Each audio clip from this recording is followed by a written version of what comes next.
learned, learned faculty advocate Shri Kapil Bhai Goyal ji, President Emeritus of Income Tax Bar Association Shri Dhiresh Bhai, past chairman of Ahmedabad branch of ICAI CA Shri Purushottam ji Khandelwal, and participant friends. On behalf of Income Tax Bar Association and AGFTC, I heartily welcome today's learned faculty, Advocate Shri Kapil Goyal ji, in this webinar of IT Bar in its Platinum Jubilee year. Sir, I personally draw your kind attention that on one hand, we come across several assessment orders which are passed pursuant to notice issued under Section 148(1) under the present provisions in the Income Tax Act 1961. The same were challenged by filing writ petitions before various high courts, including Honorable the Gujarat High Court, and stay was granted by them against the said notices. However, without bothering for the interim orders, the assessment order have been framed and raising huge demand in the matter. There are also some issues which are faced in reassessment, something like that notices which are issued after 1/4/2001. The portal is not working and order has been passed out. This all we are trying to cover in this webinar. And with this, I heartily welcome Advocate Kapil Goyal ji in this webinar. I request President Emeritus Shri Dhiresh Bhai to welcome the audience. Thank you. First of all, I congratulate both the President for arranging such a talk on a very important issue. This is your beginning and this is the 5th seminar, and our for Federation it may be a last one. We are holding a general meeting. I also welcome Advocate Kapil Goyal, who has always cooperated us whenever we have called him. And my best wishes to all our participant friends. Take benefit of this talk. It's a very useful. This year, number of persons case has reopened and they are struggling. Thank you. I also request CA Purushottam ji to say the welcome address. Before that, I am personally thankful to Advocate Kapil Goyal ji, in spite of his severe throat infection and his some bad health, just for the sake of profession, just sake for the association, and just sake for the members at large, he agreed to deliver his lecture today. For that, I also thankful to Purushottam ji for making this possible. I request Purushottam ji to say a few words and welcome the audience. Good morning, respected faculty for the today's session, and Kapil Goyal ji, President Emirat Dhiresh Bhai, President of the IT Bar Mrudang Bhai Vakil, Vishwesh Bhai, Ashish Bhai, Sridhar. I heartiest welcome to this seminar. I will not take much of time because the participant is waiting for the Kapil Bhai's speech. I heartily welcome to the Kapil Bhai to take the session. Thank you. I request Honorary Treasurer of Income Tax Bar Association, CA Ashish Bhai Tikwani, to introduce today's speaker, Advocate Kapil Bhai Goyal. Thank you. Thank you, Mrudang Bhai. I've been fortunately given the most easiest task for the day to introduce Advocate Kapil Goyal, to whom everyone attending the lecture and everyone in the panelists know so well and so personally. But yes, we have to introduce him. Advocate Kapil Goyal has done his BCom honors. He's an FCA, and after completing his LLB, he's practicing as an advocate in Delhi High Court and Supreme Court. His expertise lies in direct tax litigation and in-depth analysis of latest case laws. He has represented more than 1,000 cases at appellate authorities, including ITAT, High Court and Supreme Court level. He is a member of Direct Tax Representation Committee in All India Federation of Direct Tax Practitioners for interaction with CBDT and Ministry of Finance. He is awarded as the Best Speaker Emerging Talent Direct Taxes by NIRC ICA. He is a designated faculty for International Taxation Certificate course being conducted by Committee of International Taxation ICAI. He is also nominated as a co-opted member of Committee on International Taxation for the year 2020-21. He has the unique distinction of conducting more than 2,000 seminars across India. In the last 1 year, he has addressed more than 100 webinars, addressing more than 1 lakh professionals. Indeed, sir, it is an honor for us for having you amongst us to address the most burning issues for the professionals. Thank you, Ashish bhai. Now we are starting with this webinar. I request Advocate Kapil bhai to start his presentation, and we will just last 5-10 minutes giving for the question and answer. Thank you, Murdangji. Yes. My respected fellow colleagues, my seniors, my friends who have joined this morning in this seminar organized by the Bar Association, my dear friend, very dear friend Purushottam Bhai, who is really a Purushottam, whose name is also Purushottam, and who I believe, sir, matlab duly charitarth for what is Purushottam, and he is qua me, at least person as far as I am concerned. He has been always very Purushottam to me in the form of an elder brother Mota Bhai, a very sweet Mota Bhai. So it is like this that I have a special bondage. Dinesh Bhai, a very senior professional. Everyone, as other friend of me, Tekani Saab, has just said that I'm personally known to each one of you. Ahmedabad always carries, and Gujarat always carries Purushottam Bhai special place in my heart. And it is like this that when we face Vakil Saab challenges in our life, or when something comes to us, so that we need to spend some time with those people who are definitely one of the important well-wishers, sir. So this is how, sir, Murdang Bhai, I take it. Definitely, I am not in the best of my health, but it is again a challenge. With your wishes and good wishes, my family and I will definitely be better. So today you have given me the task, sir, of deliberating and sharing my thoughts on this various contemporary issues under the Income Tax Act, Purushottam Bhai. And now you go to the hindsight. I believe if you go to the, agar aap thoda sa back lane mein jaye, so there are enormous issues, Vakil Saab, which has arisen in last 1 year. I see, although I am not practicing on those sides, but it is my duty to flag off. But I will say that I am not very aware about how you people are handling them. It is between you and the government. And as far as we people are concerned, we are practicing at Supreme Court, High Court and Tribunal. At least we are not burdened with that. Now, one issue, Purushottam Bhai, which comes to my mind is this TDS issue of 194Q and all these things, 206C. This is so much of attracting so much attention from all the quarters, Murdungji. I believe a lot of seminars have also started taking place on these issues of TDS and TCS. And there are latest amendments also, I believe, in the Finance Act 2021 on these provisions, 194Q. And there are some issues which are coming in renewal of registration of charitable trusts also, sir. You know, those people are also somewhere struggling or grappling with some issues, Dinesh Bhai. When you have some kind of overhauling of the provisions, so this is always an area of concern. You have some issues which definitely needs time to resettle themselves. So now you have a new avatar of Purushottam Ji. This is a new avatar of Section 12A and all those things. तो अभी इसको अभी आप कहेंगे कुछ लोगों को ऐसा रहता है, हमारे को भी रहता है, ऐसा नहीं मुझे नहीं रहता कि साहब ये सेटल होगा कब. तो it will take time, Khandelwal ji. मतलब all these things I believe will take its own time.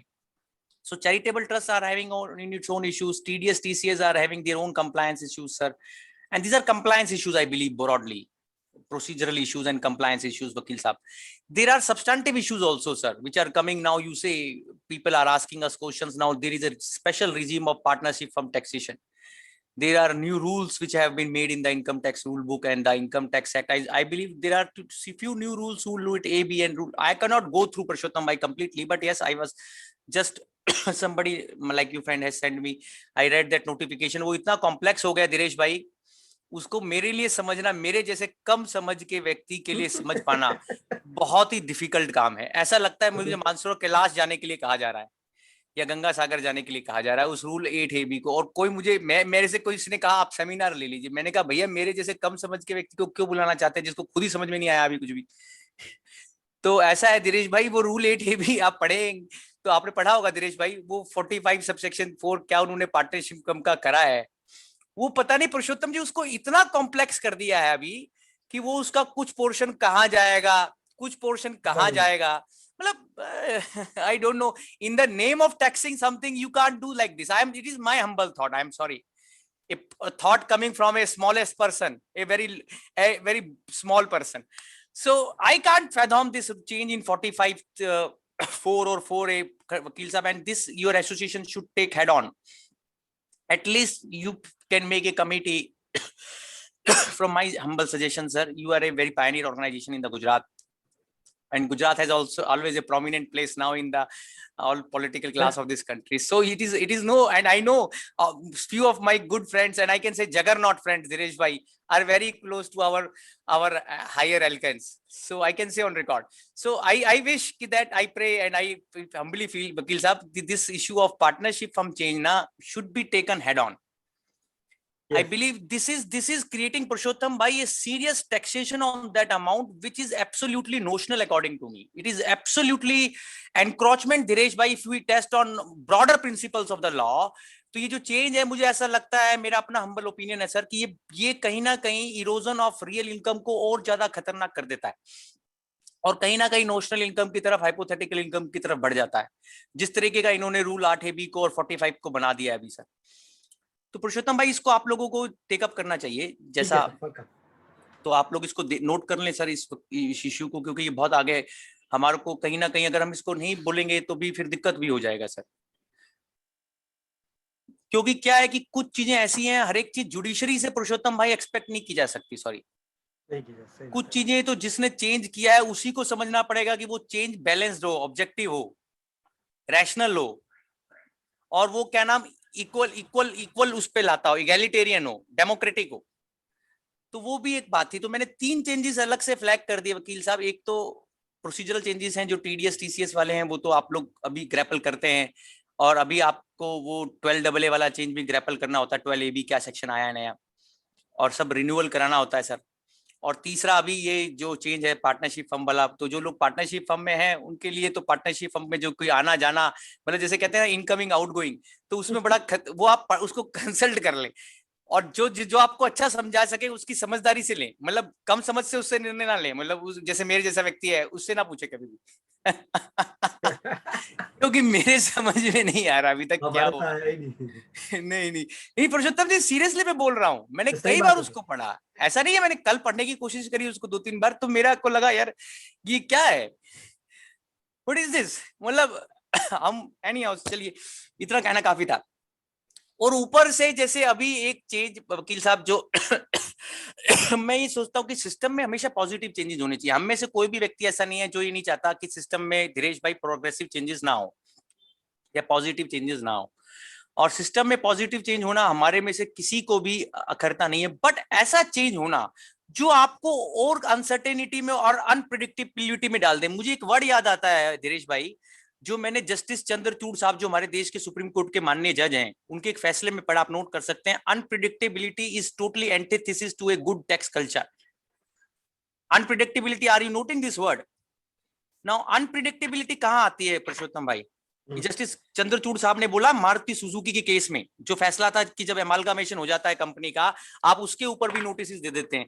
और विचित्र बात देखिए दिनेश भाई कि ये कैसे होता है कि जो अभी का सीजन चल रहा है, और अभी भी पुरुषोत्तम भाई जो 148 का जैसे सीजन होता है, जैसे प्रोडक्ट का सीजन होता है, मैं ऐसे बोलूंगा, सीजन आया हुआ है, थोड़ी मेरी तबीयत खराब है, थोड़ा मैं ऐसे ही बोलूंगा, कोई बात नहीं सर। तो क्या है कि हर एक चीज का सीजन होता है, 148 का भी सीजन होता है, मार्च अप्रैल मई। पिछली बार तो कोरोना ने थोड़ा सा बचा लिया था, वो नहीं आया तो पोस्टपोन कर दिया था, उसको डेफर कर दिया था, पर अब तो सीजन चालू हो गया है पुरुषोत्तम भाई, 30 जून तक बेतहाशा 148 आए होंगे।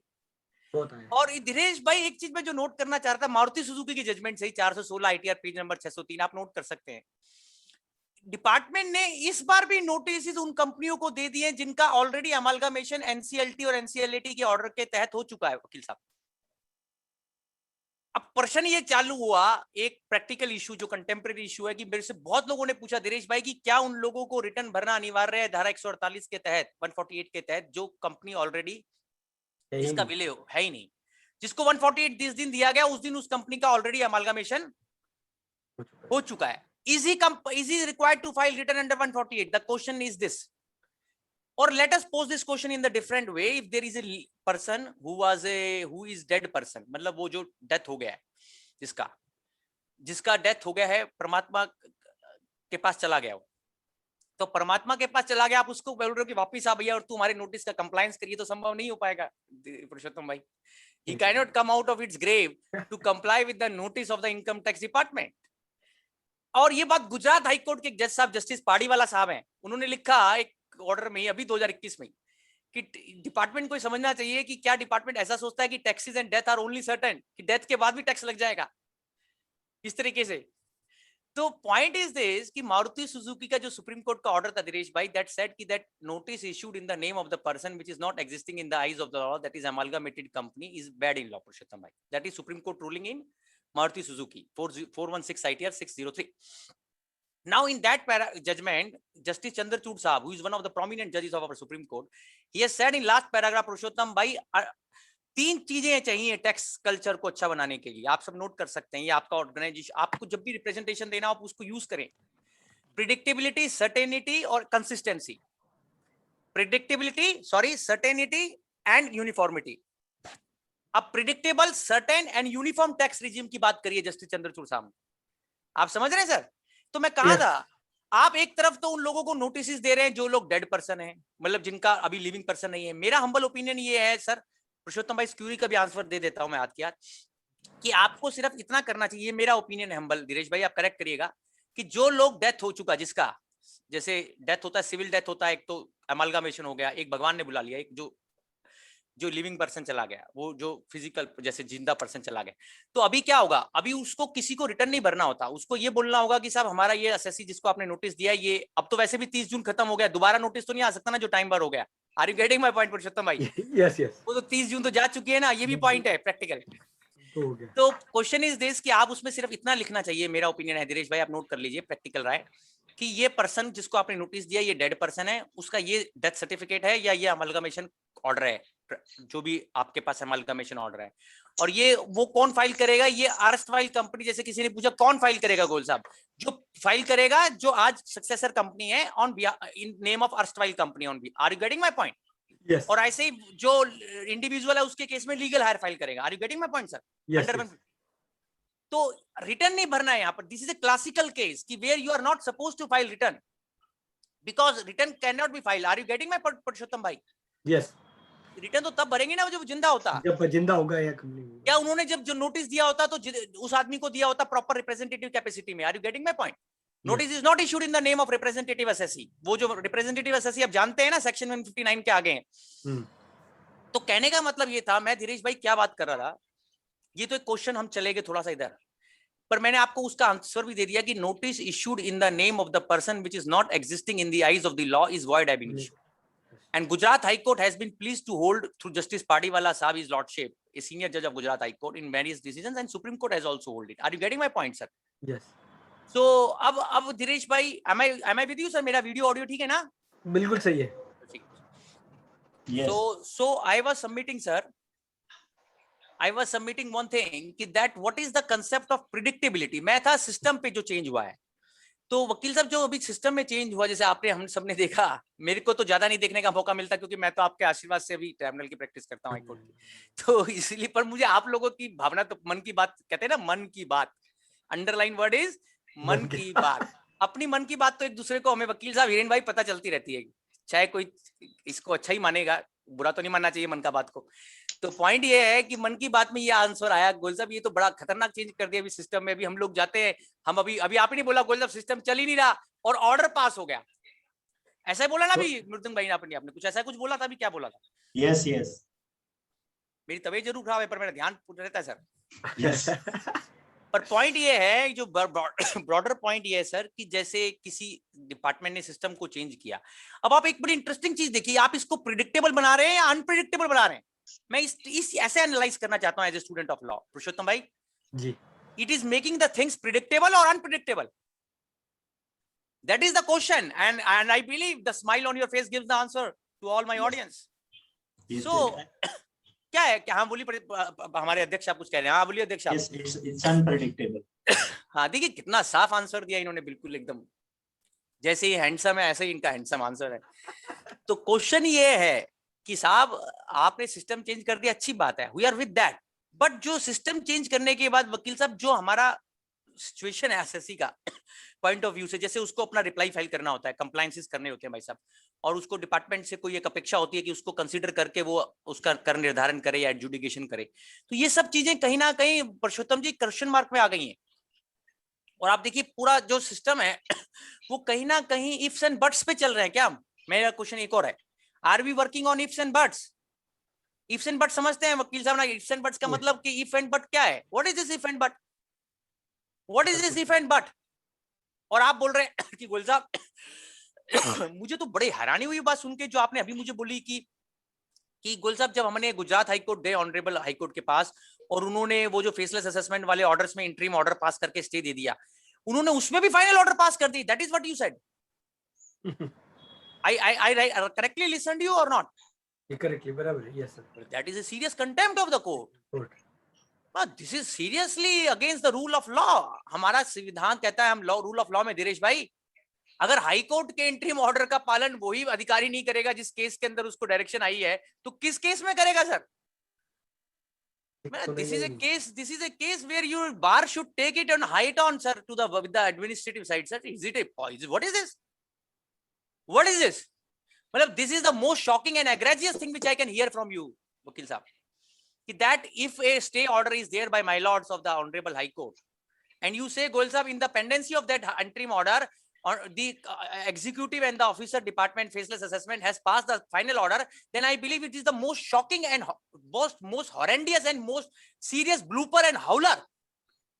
ये बहुत सीरियस ब्लंडर है सर। और वो ऑर्डर तो गया, वो ऑर्डर तो नलिटी होगा ही होगा, बट साथ में उस ऑफिसर को भी या उस विंग को भी अकाउंटेबल होने का जरूरत पड़ेगा सर। और आप देखिए वकील साहब, ये सारा कंसेप्ट जो आया है फेसलेस का, उसका पीछे एक और पर्पस था, ट्रांसपेरेंसी एंड अकाउंटेबिलिटी। मैंने आपको एक वर्ड बताया, प्रिडिक्टेबिलिटी, जो जस्टिस चंद्रचूड़ साहब ने भी लिखा। एक धीरेश भाई वर्ड है ट्रांसपेरेंसी एंड अकाउंटेबिलिटी। और आप देखिए पहले, ये कुछ समय पहले धीरेश भाई, ये वैसे तो कोर्ट्स कहती थी डिपार्टमेंट को ट्रांसपेरेंट होना चाहिए, अकाउंटेबल होना चाहिए, बट एक्ट में नहीं लिखे हुए थे वर्ड। जब से फेसलेस असेसमेंट वाले प्रोविजंस आए, आप देखिए एक्ट में कई जगह ये वर्ड आ गया है, ट्रांसपेरेंट एंड अकाउंटेबल।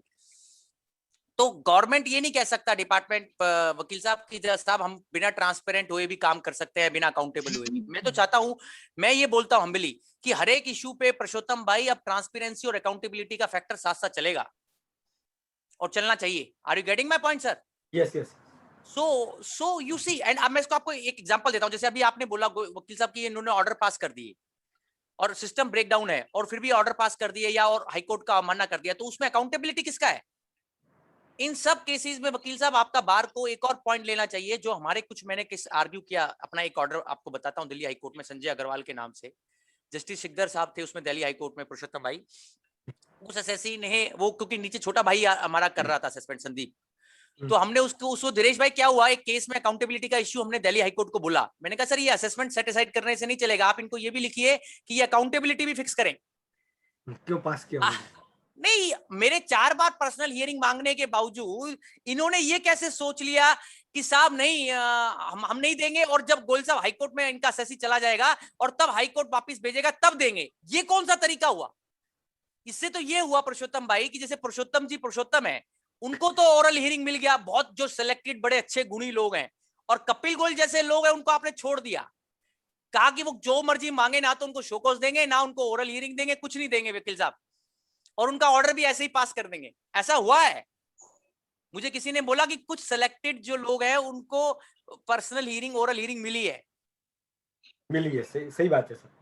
जैसे पुरुषोत्तम जी पुरुषोत्तम जी को मिली। नहीं मेरे को नहीं, सिलेक्टेड लोगों को मिले, सिलेक्टेड अब को नहीं दिया। मुझे तो ये भी अभ्यास नहीं है कि वो ओरल हियरिंग होती कैसे है। फिर किसी ने बताया, पुरुषोत्तम भाई जैसे व्यक्ति ने, हमारे भाई ने, धीरेश भाई, वो कैसी होती है, ब्लैक बोर्ड होता है, उसमें आपके सामने बिल्कुल काला स्क्रीन होता है, आप बोलते रहिए, आपका बात जाता रहेगा। और फिर वो क्या करते हैं, पता है एक और चीज है धीरेश भाई, नोट करिए, वो क्या मांगते हैं आपसे, जब आप ओरल हियरिंग कर लेते हैं ना, तो वो आपसे बोलते हैं, एक लेटर आता है कि जो आपने ओरल हियरिंग में ओरली कहा ना, उसका 1 मिनट्स बनाकर भेजिए। अरे भाई हद है। तुम क्या, ये मेरे को किसी ने भेजा, सीए ने, मैं आपको दिखा सकता हूँ स्क्रीन पे।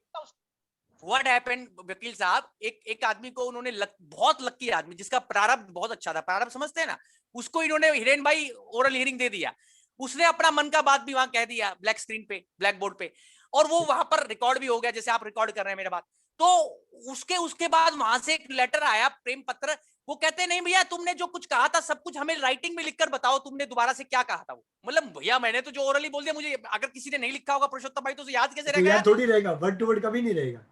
तो this is the way they are taking it. Can you imagine this वकील साहब, कैन यू इमेजिन इट? और ये टेक्निकल ग्लिच नहीं हो सकता है, ये कुछ और है। मतलब आप देखिए, आपका सिस्टम क्या था, आपका पर्पस क्या था लॉ लाने का, आप पढ़िए 143 सबसेक्शन 3A, उसकी opening language, to make the system transparent and accountable. That is the purpose of faceless assessment scheme. And you compare these kind of cases, Vakil Sahab, which I ask a question to myself as a student of law, कि what is their criteria, कि that they have not given oral hearing in maximum cases and in very few they have given. What is first? I am asking, आप note कर लीजिए पुरुषोत्तम भाई, ये question आपको पूछना चाहिए कि आपके पास क्या एसओपी है धीरेश भाई, कि जो आप कैसे डिसाइड करते हो कि किसको आप ओरल हियरिंग दे रहे हो, किसको नहीं दे रहे हो। ये आज तक मुझे टेबल आउट नहीं हुआ है, आपकी नॉलेज में आया है? नहीं है। आपको पता है कि किस बेसिस पे देते हैं, क्या क्या है क्राइटेरिया? और ये कोई हाइड एंड सीक नहीं हो सकता यहाँ पर, सॉरी, ट्रांसपेरेंट होना पड़ेगा ना। वो ट्रांसपेरेंसी क्या है फिर? और दूसरा बात कि जब हमने पर्सनल हियरिंग का आपको बोला, तो आपने जो हमारा मन का बात सुना, उसको आपने ऑर्डर में कितना समझा? आप हमारे से ये क्या मांग रहे हैं कि उसको लिखित में भेजिए टाइप करके, फिर हमने ओरल हियरिंग क्यों ली? तो so all this question should be raised bye you also sir. और ये गलत है। मैं आपको ये बोलना चाहता हूँ, ये ट्रांसपेरेंसी का कंसेप्ट जो आया है वकील साहब, ये बहुत इंपॉर्टेंट कंसेप्ट है। इसका मतलब होता है कि सब कुछ ट्रांसपेरेंट होगा, कुछ भी हाइड एंड सीक जैसा नहीं होगा। मतलब आप एडजॉर्नमेंट मांग रहे हैं, आप कोई सबमिशन फाइल कर रहे हैं, अभी तो सब कुछ पोर्टल पे होता है ना पुरुषोत्तम भाई, सब कुछ पोर्टल पे होता है 100%। और इसलिए सिस्टम का बहुत इंपॉर्टेंस हो गया, टेक्नोलॉजी का, पोर्टल पे होता है। तो उसको जितना मैं समझ पाया, तो पोर्टल को अगर ट्रांसपेरेंट होना है, तो ये नहीं है कि आप आधी चीजें तो अपनी मन की बता रहे हैं और आधी अपनी मन की बात अंदर ही रख रहे हैं। ये क्या तरीका हुआ धीरेश भाई? सब कुछ ट्रांसपेरेंसी से होना चाहिए। और ट्रांसपेरेंसी का मतलब क्या है? और प्रेडिक्टेबल होना चाहिए। मतलब आप जो करने वाले हैं वो करदाता को ट्रांसपेरेंसी के साथ बताइए। और अगर गलत किया है पुरुषोत्तम भाई डिपार्टमेंट ने, तो उसके लिए जवाबदेही भी फिक्स होनी चाहिए, अकाउंटेबिलिटी भी आनी चाहिए। आप जीत जाएंगे अपील में, रिट में, ये तो एक अलग बात हुई, वो तो आप जीतेंगे क्योंकि कानूनी गलत है वो ऑर्डर। आप समझ रहे हैं मेरी बात वकील साहब? पर वो गलत है, वो एक अलग चीज है। उसकी अकाउंटेबिलिटी कितनी फिक्स हो रही है? ऑनरेबल पीएम साहब ने जब इस कंसेप्ट को 13 अगस्त 2020 को, मुझे तिथि याद आ रही है, उन्होंने जब इसकी उद्घोषणा करी, तो honourable prime minister of the country said कि that government will fix the accountability to the revenue also. I am yet to see, sir, these people who have passed these orders, पुरुषोत्तम भाई, इन लोगों ने अभी क्या कहना चालू कर दिया धीरेश भाई? जब हम हाईकोर्ट में जा रहे हैं ना, रिट में, आपने देखा होगा, ये बड़े प्रैक्टिकल प्रॉब्लम है वकील साहब, आप नोट कर लीजिए। इन्होंने क्या कहना चालू कर दिया कि जब आप हाईकोर्ट में गए ना रिट में, तो ये कहते हैं साहब अभी तो सर हमारे से गलती हो गई, एक काम करिए, इस ऑर्डर को सेटिसाइड कर दीजिए और हमें एक और मौका दे दीजिए अपनी भूल सुधारने का। सर मैं इस बात के पुरजोर विरोध करता हूं जितनी मेरी शक्ति है। अकाउंटेबिलिटी कुछ नहीं ना। ये क्या तरीका हुआ? फिर आपने अपने लिए स्टैंडर्ड ऑपरेटिंग प्रोसीजर जो सेट किया था, 144B सेक्शन पढ़िए आप, खोल के एक बार खोलिए, उसमें सबसेक्शन 9 खोलिए, उसमें क्यों लिखा है वो ऑर्डर नॉनेस्ट होगा जो 144B के प्रोसीजर के तहत नहीं है। 144B subsection 9, it says order pass in not in accordance with procedure of 144B shall be non est. तो उस आदमी को धीरेश भाई सेकंड अपॉर्चुनिटी क्यों मिल रही है? जस्ट बिकॉज इसलिए कि उसने पहले एक बार गलत ऑर्डर पास कर दिया और अभी सितंबर तक दोबारा एक्सटेंड हो गया टाइम लिमिटेशन, तो इसका मतलब उसको सितंबर तक दोबारा ऑर्डर पास करने का टाइम मिल जाना चाहिए। मैं पुरुषोत्तम जी बिल्कुल इसके अगेंस्ट हूं। और मेरा हम्बल ओपिनियन क्या, क्यों, मेरा रीजन भी है। ये नहीं, उसने क्यों पास किया उस अथॉरिटी ने पहली बार में अप्रैल में ऑर्डर? वो वेट कर सकता था, पहले तो उसने गलत ऑर्डर पास कर दिया और उसने क्या ये सोच के पास किया था कि जब एसएससी आगे जाएगा तो मुझे दोबारा चांस मिल जाएगा. This is how it is going on. The person who is wrong will be given the premium of his wrong. I am asking a question to myself, to the audience also. ये तरीका क्या हुआ वकील साहब? ये तो गलत है ना. आप उसको सेकंड अपॉर्चुनिटी नहीं देना चाहिए वो ऑर्डर में. उसकी अभी बहुत सारा accountability हाईकोर्ट होनी है. चाहिए। नहीं, अकाउंटेबिलिटी एक फैक्टर है खंडेलवाल साहब, वो तो एक एडमिनिस्ट्रेटिव साइड की बात आ गई. एक और बात मैं जो सब्सटैंटिव लॉ पे बोल रहा हूं कि जैसे एक ऑर्डर गलत पास हुआ, उसमें आपको opportunity of being heard oral hearing नहीं दिया या शो कॉज नोटिस नहीं दिया, अभी आऊंगा उस पे भी. और फिर आपका फेसलेस असेसमेंट कर दिया वकील साहब. अब डिपार्टमेंट कहता है अब हम दोबारा दे देंगे, अब नीचे भेज दीजिए केस, सेकंड हियरिंग दे दीजिए, सेट असाइड कर दीजिए, रिमांड बैक कर दीजिए. मेरा कहना है रिमांड बैक नहीं होना चाहिए केस. और मेरा उसका रीजन ये है, धीरेश भाई आप नोट कर लीजिए. धीरेश भाई आपका क्या ओपिनियन है इस पे? सारा हाईकोर्ट, ज्यादातर हाईकोर्ट अभी इसको रिमांड बैक कर रहा है दिल्ली में तो. और मेरा हम्बल ओपिनियन है वो गलत है remand back sir. I am totally against this concept of remand back sir. फिर उसका मतलब ये हुआ पुरुषोत्तम भाई की जो आपने स्कीम बनाई थी खुद कि हम इसका पालन करेंगे, जो आपने अपने लिए स्टैंडर्ड ऑपरेटिंग प्रोसीजर बनाया था वकील साहब, इसका मतलब आपने कहा कि नहीं, इसका अगर कोई एओ कुछ भी नहीं पालन करता और कोई बहुत अच्छा पालन करता है, दोनों समान हो गए ना फिर तो. मतलब what is this going on? और फाइनलिटी कैसे आएगी? अभी मैं एक केस आर्ग्यू कर रहा था तो वहां मैंने आर्गुमेंट लिया तो जज साहब कहते हैं कि आपका एसएससी का गोल साहब इसका मतलब तो कुछ टैक्स नहीं लगना चाहिए. मैंने कहा सर मैंने थोड़ी ना इनको कहा था ऐसे असेसमेंट करने के लिए, या इन्होंने मेरी एडवाइस से गलत असेसमेंट करी हो तो बताइए, मैंने इनको गलत गलत गलत कोई गुमराह कराओ. इनको अपने आप नहीं पता था 144B में क्या लिखा हुआ है, इनको मेरे से पूछने की जरूरत थी. सॉरी, इनको मेरे से पूछने की जरूरत थी. उसमें आप नोट कर लीजिए 144B सबसेक्शन 1 के क्लॉज 16 में क्या लिखा है शो कॉज नोटिस के लिए. 144B subsection 1 Roman 16, 144B subsection 7 Roman 7 and Roman 8, 144B subsection 1, 144B subsection 7 and 144B subsection 9. इन तीनों का त्रिदेवी बना लीजिए. त्रिदेव ये श्रृंखला त्रिवेणी संगम हो गए. 144B1, 144B7 and 144B9 triangular Trinity. क्या कहता है ये कहता है कि आप हर एक असेसमेंट में जहां 1 रुपए का भी वेरिएशन करेंगे फेसलेस असेसमेंट में, वकील साहब शो कॉज भी देंगे, ओरल हियरिंग जब मांगी जाएगी तो वो भी देंगे. जबकि मैं कह रहा हूं नहीं दे रहे, तो बात हम कई बार डिस्कस कर चुके हैं. मैं अब नया इश्यू डिस्कस कर रहा हूं. उसमें पुरुषोत्तम जी रिमांड क्यों हो रहा है cases? That is the academic discussion. Second inning क्यों मिल रहा है? डिपार्टमेंट क्यों ये नहीं कहता कि नहीं हम उन ऑफिसर को पहले अकाउंटेबल करेंगे फिर बाद में दोबारा असेसमेंट करेंगे, करनी भी है तो? क्यों असेसी की कॉस्ट पे सारा काम हो रहा है? असेसी क्यों पेनलाइज किया जा रहा है, हरेस किया जा रहा है? ये मेरा क्वेश्चन है. आप समझ रहे मेरी बात? और ये मैं बिल्कुल क्लैरिटी से बोल रहा हूं. तो मेरी अंडरस्टैंडिंग में वो सेट असाइड रिमांड बैक सही नहीं है सर. ये इशू कई सेमिनार में राइज हुआ, इसलिए मेरा ड्यूटी था बोलना सर. और वही बात वकील साहब जो आपने बोली थी कि जैसे लॉकडाउन किसी स्टेट्स में लगा हुआ है और अभी सीए साहब पूरा लॉकडाउन में है या वकील साहब लॉकडाउन में है या क्लाइंट का पूरा टीम लॉकडाउन में है, कोविड में है सॉरी, और उससे आप कंप्लायंस की उम्मीद कर रहे हैं और डिपार्टमेंट अपने लिए टाइम बढ़ा रहा है और ऑर्डर पास कर दे रहा है, एडजॉर्नमेंट भी नहीं सुन रहा है. ये सब ऑर्डर्स गलत है. The courts are liberal on that कि वो क्वैश तो कर देते हैं बट वो सेकंड इनिंग दे रहे हैं. मेरा ओपिनियन ये है कि कुछ केसेस में खंडेलवाल जी जहां आपने बार बार ओरल हियरिंग मांगी और उन्होंने फिर भी नहीं दिया और बहुत हैवी वेरिएशन कर दिया मल्टीपल टाइम्स और शोकॉज भी नहीं दिया, टोटली शोकॉज नहीं, सिर्फ क्वेश्चनर के बेस पे असेसमेंट कर दिया, तो वो सारा असेसमेंट क्वैश होना चाहिए 144B सबसेक्शन 9 में, नॉन एस्ट होना चाहिए, उनमें सेकंड इनिंग नहीं मिलना चाहिए. High court should not set aside the matter to the PO. और उसके लिए मैं परशुराम पॉटरी सुप्रीम कोर्ट का ऑर्डर है पुराना 106 ITR वॉल्यूम पेज 1 कि that there should be point of finality in the proceedings और डिपार्टमेंट की गलती का खमियाजा असेसी ना भुगते, ऐसा सुप्रीम कोर्ट ने बोला हुआ है 106 ITR पेज 1 परशुराम पॉटरीज. वो डिसीजन आप नोट कर लीजिए सर. तो उस डिसीजन के मार्फत आप रिक्वेस्ट भी अच्छा आप ग्राउंड बनाएंगे अपील के तो आप ये सब ग्राउंड लेंगे, 144B9 का भी ग्राउंड लेंगे, नॉन एस्ट का भी ग्राउंड लेंगे, नेचुरल जस्टिस का भी ग्राउंड लेंगे, और ये जो 144B सबसेक्शन 1 है, 144B सबसेक्शन 7 है, 144B सबसेक्शन 9 है, इन तीनों को साथ पढ़ेंगे तो बात क्लियर हो जाएगी. बट वकील साहब एक और बात, फिर मैं मोटी बात कर रहा था, प्रिडिक्टेबिलिटी और ट्रांसपेरेंसी. ट्रांसपेरेंसी कब आती है सर?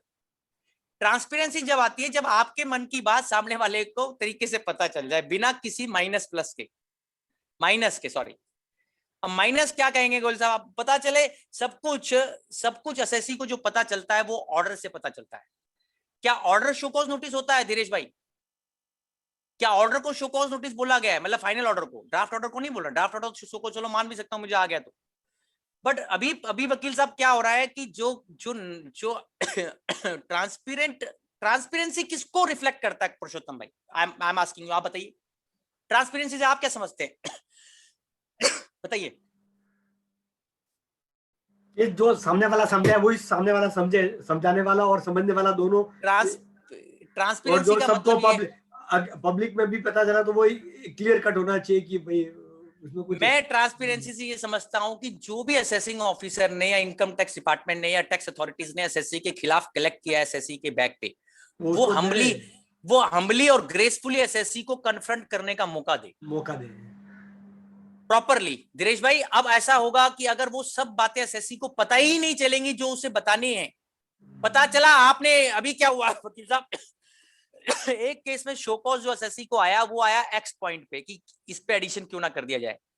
जब ऑर्डर आया, जब एसएससी ने उसका रिप्लाई दे दिया ना, तो उन्होंने हृदय परिवर्तन कर लिया। आप हृदय परिवर्तन समझते हैं? हृदय परिवर्तन हमारे हिंदी भाषा में होता है। और इश्यू को पकड़ लिया।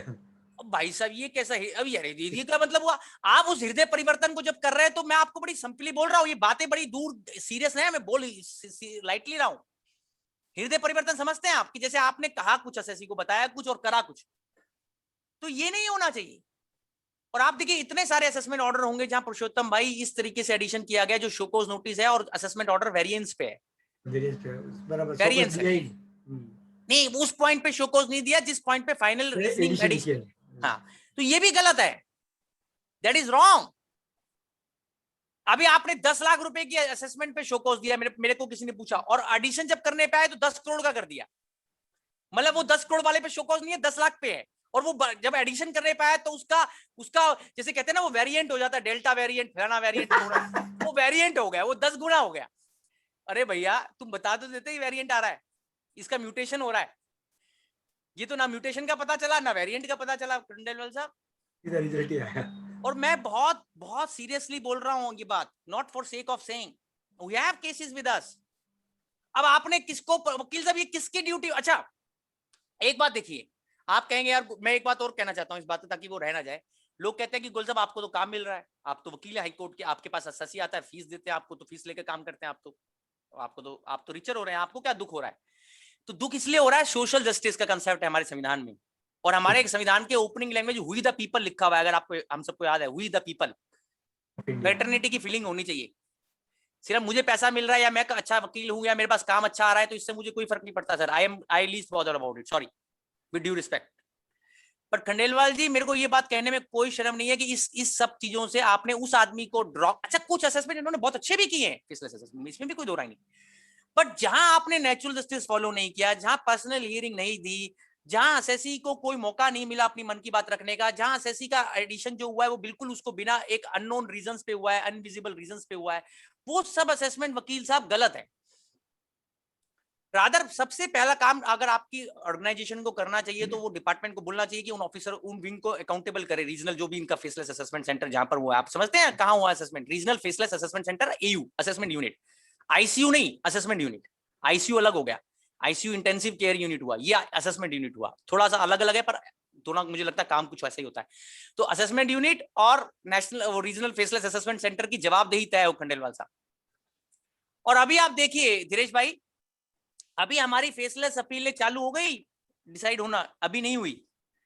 हमारा आगरा बेंच ने एक ऑर्डर भी लिखा है, हमारे honourable judicial member Lalit Kumar साहब उसके ऑथर भी हैं, एक ऑर्डर आया, उन्होंने उसको कराया टेक ऑन, आगरा बेंच का आप ऑर्डर नोट कर सकते हैं। आगरा आईटीटी ने एक ऑर्डर लिखा है पुरुषोत्तम भाई जी। और वो ऑर्डर मैं कह रहा हूं आपको कि डिपार्टमेंट के लिए एक वो क्या कहते हैं ना, एक सीरियस इंट्रोस्पेक्शन करने का तरीका है नेशनल फेसलेस अपील सेंटर के ऊपर। मैं आपको उसका नाम भी बता देता हूं सर, और वो अभी का ही ऑर्डर है, जस्ट गत दिनों का, कुछ जून का ही ऑर्डर होगा। फॉल्ट लाइंस क्या है सिस्टम की, फॉल्ट लाइन समझते हैं ना आप सर? महादेव कोल्ड स्टोरेज 14 जून 2021, Agra ITT Mahadev cold storage 14 जून 2021, महादेव कोल्ड स्टोरेज 14 जून 2021। तो ये ऑर्डर आप पढ़िए, इसमें इशू कुछ नहीं था, इशू बहुत छोटा था, पर इन्होंने 40-50 पेज का ऑर्डर लिखा है खंडेलवाल साहब, जिसमें नेशनल फेसलेस अपील सेंटर की जो ऊपर से नीचे तक, जैसे हम कहते हैं ना सर्जिकल एनालिसिस, सर्जिकल एनालिसिस, हाँ पूरा एनालाइज कर दिया उनको और उसका बता दिया कि हाँ। मेरे को एक और चीज कहना है आप लोगों को वकील साहब कि जैसे अभी आप लोगों का अपील डिसाइड होना है, अभी तो मुझे ये भी नजर नहीं आ रहा पुरुषोत्तम भाई कि जो प्रिडिक्टेबिलिटी और ट्रांसपेरेंसी वाली बात है वो फेसलेस अपील में कितनी लागू हो रही है। आप नोट कर लीजिए, ये मैं ऐसे नहीं बोल रहा हूँ आपको, बहुत बहुत बहुत कॉन्शियसली बोल रहा हूँ ये बात भी। अभी क्या हुआ वकील साहब कि जितने भी केसेस पुराने पेंडिंग चल रहे थे जो फेसलेस अपील में म्यूटेट होने से पहले, म्यूटेशन आजकल सबको पता चल गया, वायरस ने ना एक वर्ड सिखा दिया म्यूटेट, तो ये म्यूटेट पहले भी था डिक्शनरी में, ऐसा नहीं था, ये वायरस से ज्यादा समझ में आने लगा, म्यूटेशन ऑफ वायरस।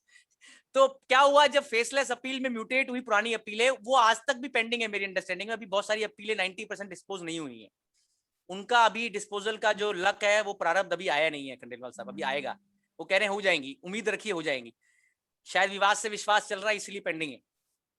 तो कहने का तात्पर्य यह है कि वो अपीलें डिस्पोज नहीं हो रही एक तरफ तो, और दूसरा वकील साहब आपको पता है क्या हुआ उसमें, आप सबको पता होगा, आप सबके ऑफिस में हुआ है धीरेश भाई, आप सबने कितनी बार सबमिशन अपलोड कर दी सिस्टम में जाकर अपील की, वो कितनी बार आप सबमिशन और पेपर बुक डाल चुके हैं, और वो कितने दिन हो गए उसको डाले हुए, और ये बार बार नोटिस आ जाता है, ऑर्डर नहीं आता। पर आप कहेंगे आपको अधिकार नहीं है पूछने का, मुझे अधिकार संविधान देता है पूछने का, और मैं बड़ी ह्यूमिलिटी से पूछ रहा हूं, मैं किसी पे फिंगर पॉइंट आउट नहीं कर रहा हूं। भैया आपने इतनी सारी फेसलेस अपीलों में फर्स्ट अपील पे अपील पेंडिंग रख रखी है, जिनमें एसएससी ने, पुरुषोत्तम भाई आप नोट कर लीजिए, एसएससी ने सब कुछ फाइल कर दिया और आज तक ऑर्डर क्यों नहीं दिया भैया, ताकि वो ट्रिब्यूनल जाए। आप अपील में डिसीजन तो दे नहीं रहे और उसको ले लेकर रखे जा रहे हैं सबमिशन को, क्यों? मेरी नॉलेज में सिर्फ 5% से कम होगा वकील साहब, जो मेरे पास अभी कुछ अपीलें आई हैं आईटीटी जो हमने फाइल करी हैं, 2-4 अपील आई हैं दिनेश भाई जो फेसलेस अपील के ऑर्डर देखने को मिले, जैसे आगरा आईटीटी में आया। तो आप सब देख लीजिए भैया, ये सब बातें गलत है पुरुषोत्तम भाई, ये देखिए क्या है, ये प्रॉब्लम जुडिशियल प्रॉब्लम है क्या, ये एडमिनिस्ट्रेटिव प्रॉब्लम है, ये इनको अपना हाउस तो खुद ही ठीक करना पड़ेगा ना पुरुषोत्तम भाई डिपार्टमेंट को कि क्यों नहीं वो ऑर्डर डिस्पोज हो रहे अपीलें, क्यों एसएससी को, मैं तो 10 बार लिख चुका हूं वित्त मंत्रालय को, वित्त मंत्री को और सीबीडी चेयरमैन को, मेरी तो मन की बात किसी ने नहीं सुनी, सॉरी विद ड्यू रिस्पेक्ट, मेरे पास लेटर है, मैं दिखा सकता हूं आप लोगों को, मैंने वित्त मंत्री को भी लिखा हुआ है, रेवेन्यू सेक्रेटरी को भी लिखा है, आप लोगों के ब्याह पे, अपने ब्याह पे पर पता नहीं क्यों नहीं हो रहा, उसका एक कारण है ना, उसका सॉरी उसका एक दिक्कत है उसमें वकील साहब कि जब आपके फर्स्ट अपील के केस डिसाइड नहीं होंगे तो आपको न्याय टाइमली कैसे मिलेगा, आप आगे कैसे जाएंगे, आप समझ रहे हैं? सारा आपने हॉल्ट कर दिया ना, ग्राइंडिंग हॉल्ट पे आ गए आप, you come on to a grinding halt समझते हैं आप, बिल्कुल स्टैंड स्टिल पे आ गए। तो इसीलिए वो अपीलें डिसाइड होना बहुत जरूरी है जो फर्स्ट अपील पे पेंडिंग है, और ये बात पुरुषोत्तम भाई बहुत जोर से उठानी चाहिए आप लोगों को, बहुत जोर से, मतलब very very very very loudly, ताकि सर्कल काम करे, आगे जाकर आप न्याय पा सकें, जस्टिस का wheels of justice keeps moving, what is that wheel of justice which has stagnated itself on the first appeal, that is my question, why it has happened. और इसके लिए आपको जजमेंट चाहिए, सुप्रीम कोर्ट रोज बोल रहा है justice delayed is article 21 के अंदर, जिसमें राइट टू लाइफ मिलता है, उसमें राइट टू स्पीडी जस्टिस भी मिलता है, राइट टू लाइफ के साथ राइट टू स्पीडी जस्टिस। और देखिए कुछ जगह क्या हुआ वकील साहब, असेसीज को हाई कोर्ट जाकर ये बात डायरेक्शन लाने पड़ी, नेशनल फेसलेस अपील सेंटर को डायरेक्शन दी जाए, साहब ये हमारा अपील डिसाइड करते हैं, बताइए what is this going on. Any house, मेरा सबमिशन ये है कि वो अपील में भी आपको एक चीज देखना पड़ेगा पुरुषोत्तम भाई, कि मुझे नहीं लगता उस अपील में कितना ओरल हियरिंग ये लोग नेचुरल जस्टिस को पालन कर रहे हैं, आप नोट कर लीजिए बात भी।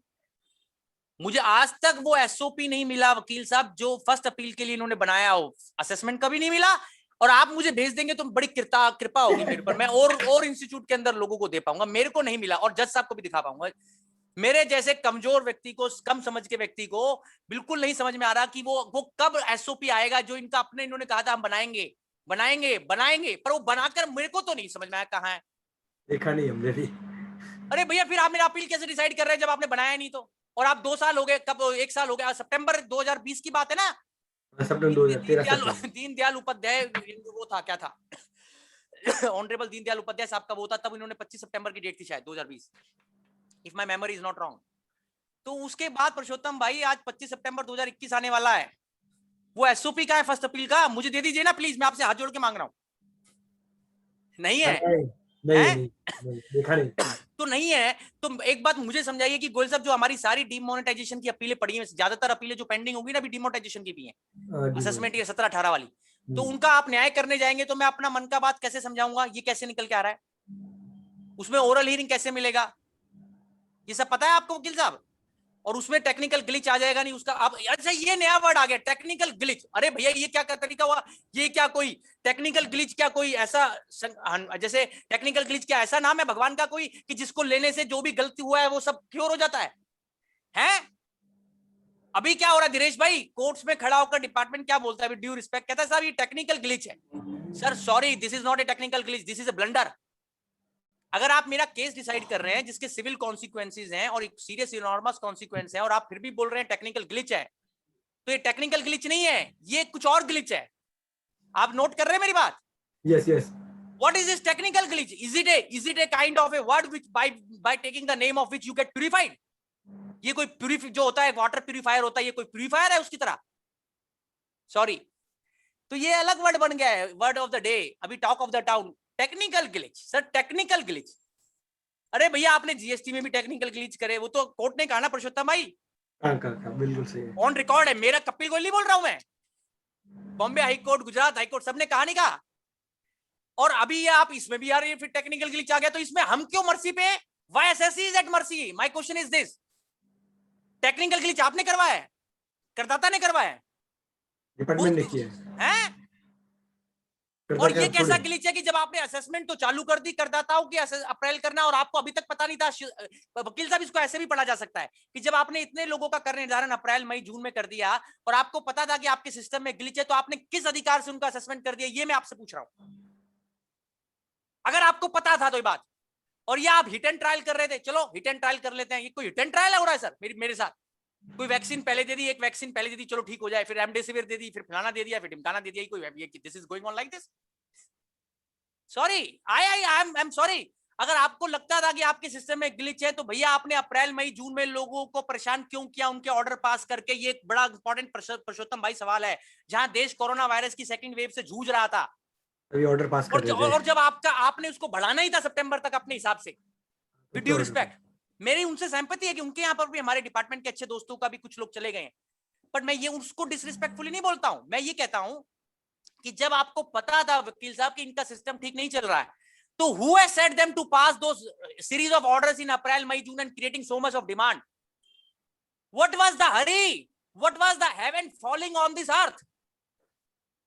What was happening कि हमारा धरती खत्म हो रहा था क्या? और आपने क्या करा उनके साथ? मैं ही बोल रहा हूं, अभी आपने उनको कतार में खड़ा कर दिया ना कि जाओ आप रिट में फाइल करो, वकील हायर करो और या अपील में जाओ और रेक्टिफिकेशन करो, पेनल्टी का अबेंस में स्टे लो, फलाना करो, ढिमकाना करो, डिमांड का स्टे लो, ये सब काम करो। और वो ऑर्डर आप कह रहे हो टेक्निकल ग्लिच के बेस पे, आप कह रहे हो, खुद कह रहे हो टेक्निकल ग्लिच पे। चलिए साहब, राधे राधे, बाकी बिहारी लाल की जय। चलिए, ये नए नए वर्ड हैं सर, जीवन सिखाता ही रहता है, जीवन एक विद्यालय है, विद्यालय में आप सब सीखते हैं। तो मेरा एक दूसरा पॉइंट था पुरुषोत्तम भाई, जो हमारे वकील साहब ने बोला कि गोयल साहब ये जो 148 भी हुआ है ना, ये भी इस बार कुछ नया हुआ है। मैंने इसको कई बार वकील साहब पढ़ने की कोशिश करी, क्रैक करने की, समझने की, फैदाउम करने की, अंडरस्टैंड करने की, पर मेरी शक्तियां जवाब देगी, सच्ची बता रहा हूं। आप कहेंगे आपकी शक्तियां जवाब कैसे दे जाती है, आप तो भी अभी ऐसा कैसे बोलते हैं? मैं आपको बताता हूं, मेरी शक्तियां जवाब देगी सर। मेरे को ऐसा लगता था कि 148 एक सीरियस प्रोसीजर है और डिपार्टमेंट भी इसको लेकर सीरियस है कि हाँ एसएससी का केस रीओपन करेगा तो वो ढंग से जीके एंड ड्राइव शिफ्ट के सुप्रीम कोर्ट के ऑर्डर को पालन करेगा। जीके एंड ड्राइव शिफ्ट क्या कहता है कि आप रिटर्न भरेंगे, पुरुषोत्तम भाई 148 का नोटिस आवेगा, आप रिटर्न फाइल करेंगे, हम उसका रीजन मांगेंगे, वो हमें तमीज से रीजन देंगे, हम उस रीजन के ऊपर अपना मन का बात रखेंगे, ऑब्जेक्शन फाइल करेंगे मन का बात में, और वो हमारा मन का बात के ऊपर एक ऑर्डर पास करेंगे, इंटरिम ऑर्डर, जो एक इंटरलॉक्टरी ऑर्डर ऑब्जेक्शन डिस्पोजल का, और उसके बाद मेन असेसमेंट की बारी आएगी वकील साहब 148 में। 148 के 2 या 3 इंपॉर्टेंट फेस होते हैं, आप नोट कर सकते हैं। 148 सिंपल असेसमेंट नहीं है, आप नोट करिए, बड़ी अच्छी बात मैं आपको डिस्कस कर रहा हूं वकील साहब। 148 को समझना है तो आपको इसको 3 भागों में समझना पड़ेगा।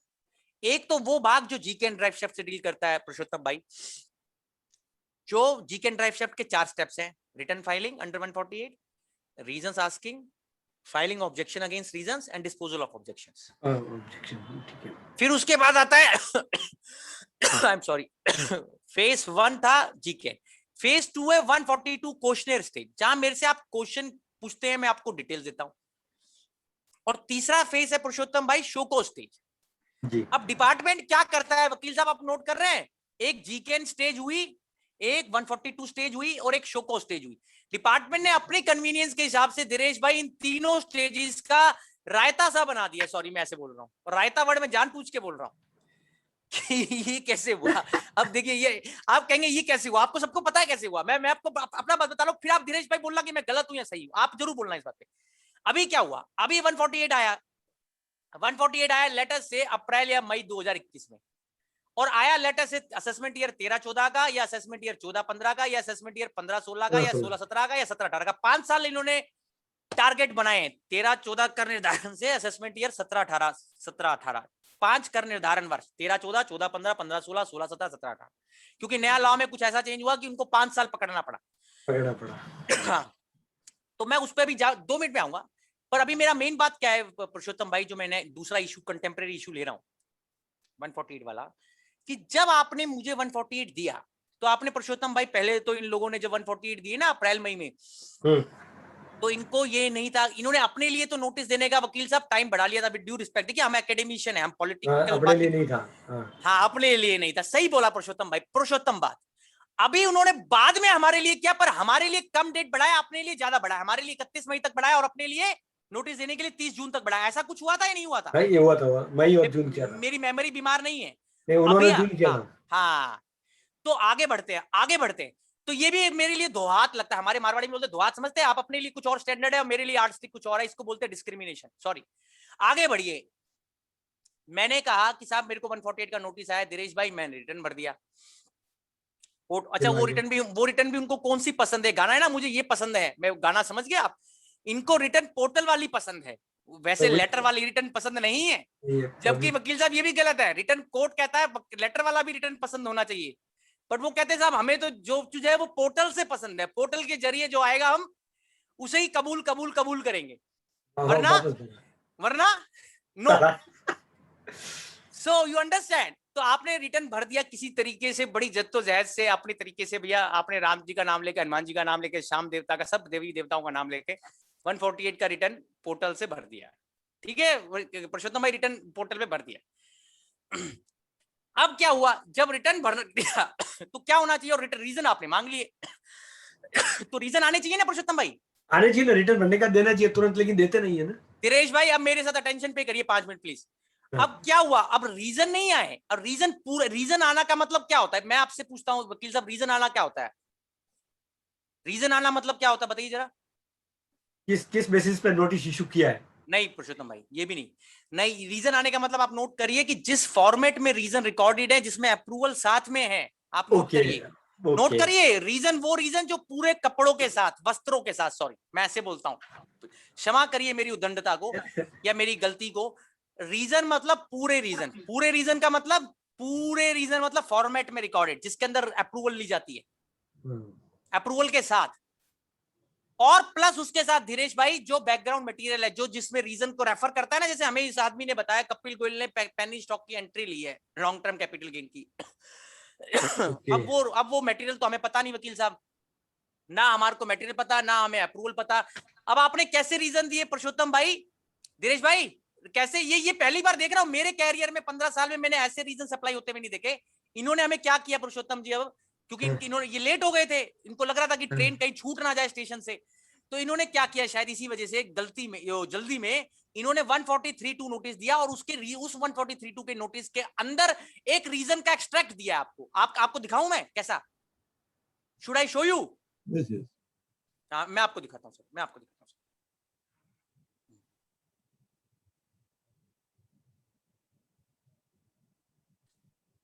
पता नहीं क्या होता है ये आजकल, मुझे ये 148 के लिए इतने सारे लोग क्यूरी भेजते रहते हैं, जबकि मेरे को लगता है या तो मैं जो आपके सेमिनार में समझाता हूँ ढंग से नहीं समझाता हूँ, है सर, सॉरी। आप लोगों ने डिपार्टमेंट बराबर समझा नहीं है और समझना चाहते भी नहीं हो। नहीं, मेरे दोस्त क्या करते हैं, जब भी मैं कोई सेमिनार करता हूँ ना, और 148 के इतने सेमिनार हो चुके, 50 सेमिनार मैंने पिछले 2 महीने में वकील साहब 148 पे किए नहीं। Can you imagine? वो तो आंकड़ा कम दिखा हुआ आपके पास, तो पर उसके बावजूद भी मेरे पास 10-15 क्वेश्चन आते ही रहते हैं रोज कि, और उसमें मुझे नया नया देखने को मिलता रहता है। मेरे लिए केस स्टडी के लिए मैं आपको दिखाने वाला था, एक भाई साहब ने कल भेजा था मुझे। चलेगा सर, कोई बात नहीं। नहीं, अरे रुकिए तो सर 1 मिनट, सबको समझ में आ जाएगा ना।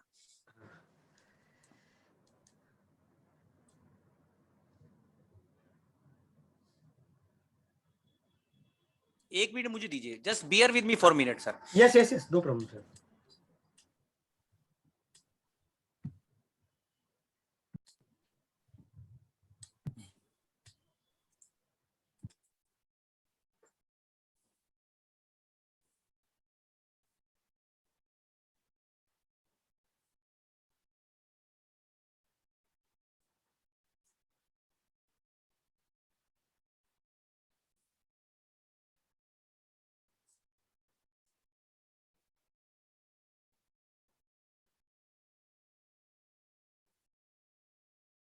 ये देखिए सर,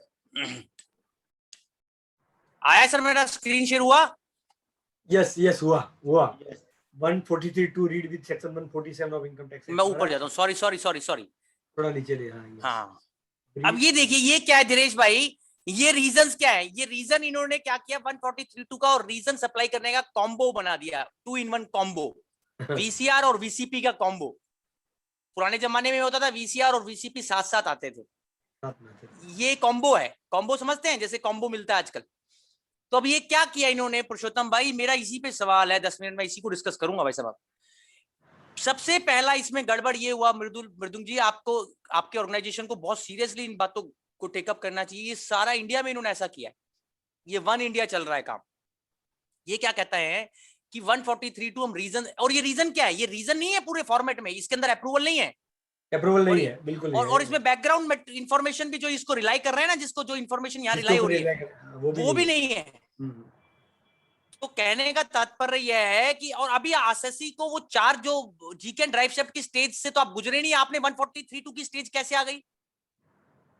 बराबर है, वो उसको डिस्पोज ही नहीं किया, उसको रीजन। अरे वो तो मौका ही नहीं मिला ना अभी आपको। इसका मतलब 143(2) देकर आपने ये साबित कर दिया मृदुल जी कि नहीं, हाँ, खानी गई, एक और बात है, मैं इसका ऐसे नहीं बोलूंगा, मैं इसका ऐसे कहूंगा कि ये क्या कह दिया आपने, कहा कि आप जो मर्जी ऑब्जेक्शन फाइल करो, हम तो 143(3) का असेसमेंट करेंगे ही करेंगे। Is it right as per GK drive chef? That is my question. No, is it right as per Honorable Gujarat High Court decisions? No, sir. No. In my humble opinion, President Saab, this is a total violation of the norms of fair norm. और आप note कर लीजिए sir, ये 143(2) जो भी आया है 148 के साथ, ये सब गलत है सर। और सॉरी, रीजंस के साथ, ना तो इसमें प्रॉपर रीजंस आए हैं आपको भी, ना अप्रूवल आई है, ना बैकग्राउंड इंफॉर्मेशन आई है। और दूसरा इसमें सबसे बड़ा ब्लंडर ये है कि डिपार्टमेंट ने हाईजंप कर दिया है प्रोसीजर को और ये शो कर दिया कि डिपार्टमेंट बायस्ड है कहीं ना कहीं कि 143(3) करेगा ही करेगा खंडेलवाल जी, क्योंकि मतलब ऑर्डर करेगा ही करेगा। मैं एक बात बताता हूँ, जो जस्टिस हर्षा देवानी मैडम ने और आपके यहाँ सोनिया गोकानी मैडम जो जजेस हैं, थी हर्षा देवानी जी तो नहीं रही अभी तो वो जस्टिस सोनिया गोकानी जी तो हैं, हर्षा देवानी जी तो अभी रिटायर हो गई शायद। तो उन्होंने हर लॉर्डशिप्स के जजमेंट्स में आपको पता चलेगा पुरुषोत्तम जी, और अभी भी जजमेंट आए हैं कि जीके एंड ड्राइव शिफ्ट क्या है। जीके एंड ड्राइव शिफ्ट ये चीज है कि पहले आप असेसमेंट को चालू करने से पहले, मेन असेसमेंट में घुसने से पहले आप ये टेस्ट चेक कर रहे हैं माइक को हेलो हेलो हेलो करके 148 के अंदर कि भैया क्या ये रीओपनिंग हमने सही बेसिस पे करी थी या नहीं करी थी। अगर आपने 143(2) दे दिया तो इसका मतलब आपने वो जो टेस्ट चेकिंग वाला काम करना था वो आपने, वो सेफगार्ड आपने हवा में ब्लो कर दिया। Are you getting my point? वो सेफगार्ड जो था वो ब्लो हो गया।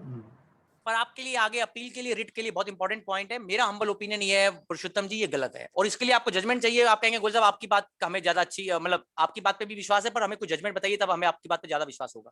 तो वो भी मैं लाया हूँ 430 ITR पन्ना नंबर 211 मद्रास उच्च न्यायालय, 430 ITR page number 211। Prior to GK and drive shaft exercise, if 143(2) is given, then it is premature. 430 ITR page number 211।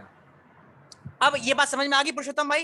ये बहुत इंपॉर्टेंट कंटेम्प्रेरी इशू है जो वकील साहब पूरे इंडिया में लोगों को तंग कर रहा है एसएससीज को। एक और इशू है इसमें जो लोग हमसे पूछ रहे हैं कि गोयल साहब new law versus old law, ये पुरुषोत्तम भाई क्या कंफ्यूजन है? ये भी एक बड़ा भयंकर कंफ्यूजन इन्होंने कर दिया। क्या हुआ, जब फाइनेंस एक्ट 2021 बना तो उसमें नया 148 का कानून आ गया, आपको पता है। और वो कानून वकील साहब किस लिए आया, आप नोट करिए, बड़े बड़े बड़े इंपॉर्टेंट 3 लिम्स जो मैडम ऑनरेबल FM ने बोले अपने बजट स्पीच में या मेमोरेंडम में, जिसकी वजह से नया कानून आया। आप नोट करिए, बड़ी इंटरेस्टिंग बात बताने जा रहा हूं। Ease of doing business, ease of doing की वजह से, और लेस लिटिगेशन हो, मतलब 148 में लिटिगेशन कम हो, केस कपिल गोयल जैसे वकीलों के पास कम जाए, हमारे जैसे वकीलों के पास केस कम आए, सॉरी ऐसे बोल रहा हूं, और रेड्यूस्ड नंबर ऑफ ईयर्स खुले, मतलब कम साल खुले। ये 3 महत्वपूर्ण ऑब्जेक्टिव थे फाइनेंस एक्ट 2021 के अंदर, ease of doing business, lesser litigation Purushottam ji, और रेड्यूस नंबर ऑफ ईयर्स। आपने नोट कर लिया तीनों कर लिया। इसीलिए उन्होंने कहा कि हम 1/4/2021 से जो नई प्रणाली ला रहे हैं 148 की, वो प्रणाली के 5 केंद्र बिंदु क्या, आप नोट कर लीजिए। स्ट्राइकिंग फीचर्स, 5 स्ट्राइकिंग फीचर्स क्या क्या है, वैसे तो वो चैप्टर कभी और पढ़ेंगे डिटेल में, पर 5 बता रहा हूं और काफी लोगों ने पढ़ भी लिया होगा। पहला स्ट्राइकिंग फीचर तो ये कि जो नॉर्मल 6 साल की टाइम लिमिट थी उसको पुरुषोत्तम जी 3 साल कर दिया, 6 से 3 किया, 6 से 3 कर दिया। और 3 से 10 पे जाने के लिए, 3 साल से लेकर 10 साल तक जाने के लिए उन्होंने कहा कि 3 कंडीशन सेटिस्फाई होनी चाहिए। 50 लाख रुपए से ऊपर का एस्केपमेंट पर्टिकुलर ईयर के लिए, तभी आप 3 साल से पीछे जा सकते हैं ना। जी बराबर। दूसरा 50 लाख से ऊपर का एस्केपमेंट, पहला। दूसरा क्या सर, एविडेंस, कोई इंक्रिमिनेटिंग मटेरियल मिला हो, कोई इंक्रिमिनेटिंग मटेरियल एओ के पास हो, एओ हैविंग बुक्स, डॉक्यूमेंट और एविडेंस जिनसे ये पता चलता हो कि एसएससी का उस पर्टिकुलर ईयर का धीरेश भाई 50 लाख रुपए से ऊपर का एस्केपमेंट हो गया है, और वो असेट की फॉर्म में हो उस दिन। तीनों चीजें हैं पुरुषोत्तम जी। पहला 50 लाख रुपए से ऊपर का escapement, evidence in the possession of the AO that income of assessee for that year has escaped assessment is more than 50 lakh, evidence based escapement होना चाहिए। तीसरा asset in represented in form of asset। अगर इन तीनों में से वकील साहब कोई भी कंडीशन फुलफिल नहीं होती है तो 3 साल से पीछे नहीं जाया जाएगा, ऐसा नया 148 जो 1/4/2021 से लागू हुआ उसमें कह दी।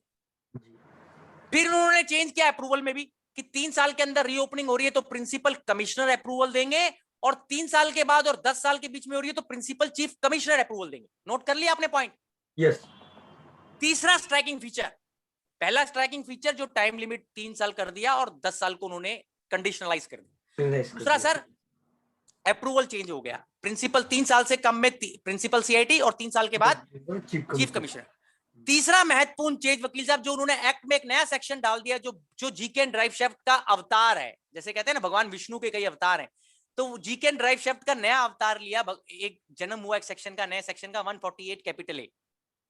और उसमें क्या लिखा है 148 ए में कि जहां पर भी नॉन सर्च केस की बात कर रहे हैं, जहां सर्च से रिलेटेड रीओपनिंग नहीं है, तो वहां पर 148 ए मैंडेटरी है। आप नोट करें 148 ए क्या है कि पहले 148 होने से पहले अधिकारी को कहा गया कि जो भी तुम्हारे पास एसएससी के खिलाफ मसाला या एम्यूनिशन है या मटेरियल है वो आप एसएससी को कन्फ्रंट करिए और उससे जाकर पूछिए कि भैया तेरा केस 148 में खुलने लायक है या नहीं है, डिजर्विंग केस है या नहीं है।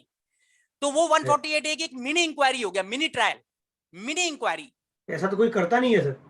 नहीं अभी सुनिए तो सर, अभी तो करेगा सर वो 1/4/21 से। अभी बता, आप तो क्लाइमैक्स पे आ गए। अभी 148 एक आ गया, उसका जन्म हुआ 1/4/21 से ही, वो नया कंसेप्ट इसलिए आया। फिर ये क्लासिकल कंसेप्ट है पुरुषोत्तम भाई, ये इस बजट का सबसे अच्छा प्रोविजन लगा था मुझे, जहां उन्होंने सीरियसली वो थ्योरेटिकली भी और एकेडमिकली भी और लॉफुली ये बात समझी कि बहुत सारे केस जो 148 में खुलने चाहिए वो प्रीलिमिनरी इंक्वायरी से ही फ्लश आउट हो जाएंगे। तो उन्होंने कंसेप्ट जीके एंड ड्राइव शेफ्ट का जो कंसेप्ट था उसको एक्ट में स्टैट्यूटरी डाल दिया। आप समझ गए, ये स्टैट्यूट में आ गया। अब वो क्या स्टैट्यूट क्या कहता है, जहां पर भी इंफॉर्मेशन जो भी एओ के पास आ रही है कंप्यूटर में डिजिटल टेक्नोलॉजी से, वो उसको 148 मेन 148 करने से पहले पुरुषोत्तम जी एसएससी से पूछेगा। ये कब से लागू हो गया नियम? 1/4/2021 से। और इसमें मेरी ओपिनियन में ये कुछ लोगों ने को डाउट ये होता है कि नहीं गोयल साहब क्या ये डिस्क्रिशनरी है? कोई डिस्क्रिशनरी नहीं है, सिर्फ उन केसेस में 148 ए नहीं होगा जहां सर्च की वजह से रीओपनिंग हो रही है। ओके इसीलिए वो वहां पर आगे 148 में वर्ड लिखा है इफ एनी रिक्वायर्ड। आप समझ रहे हैं?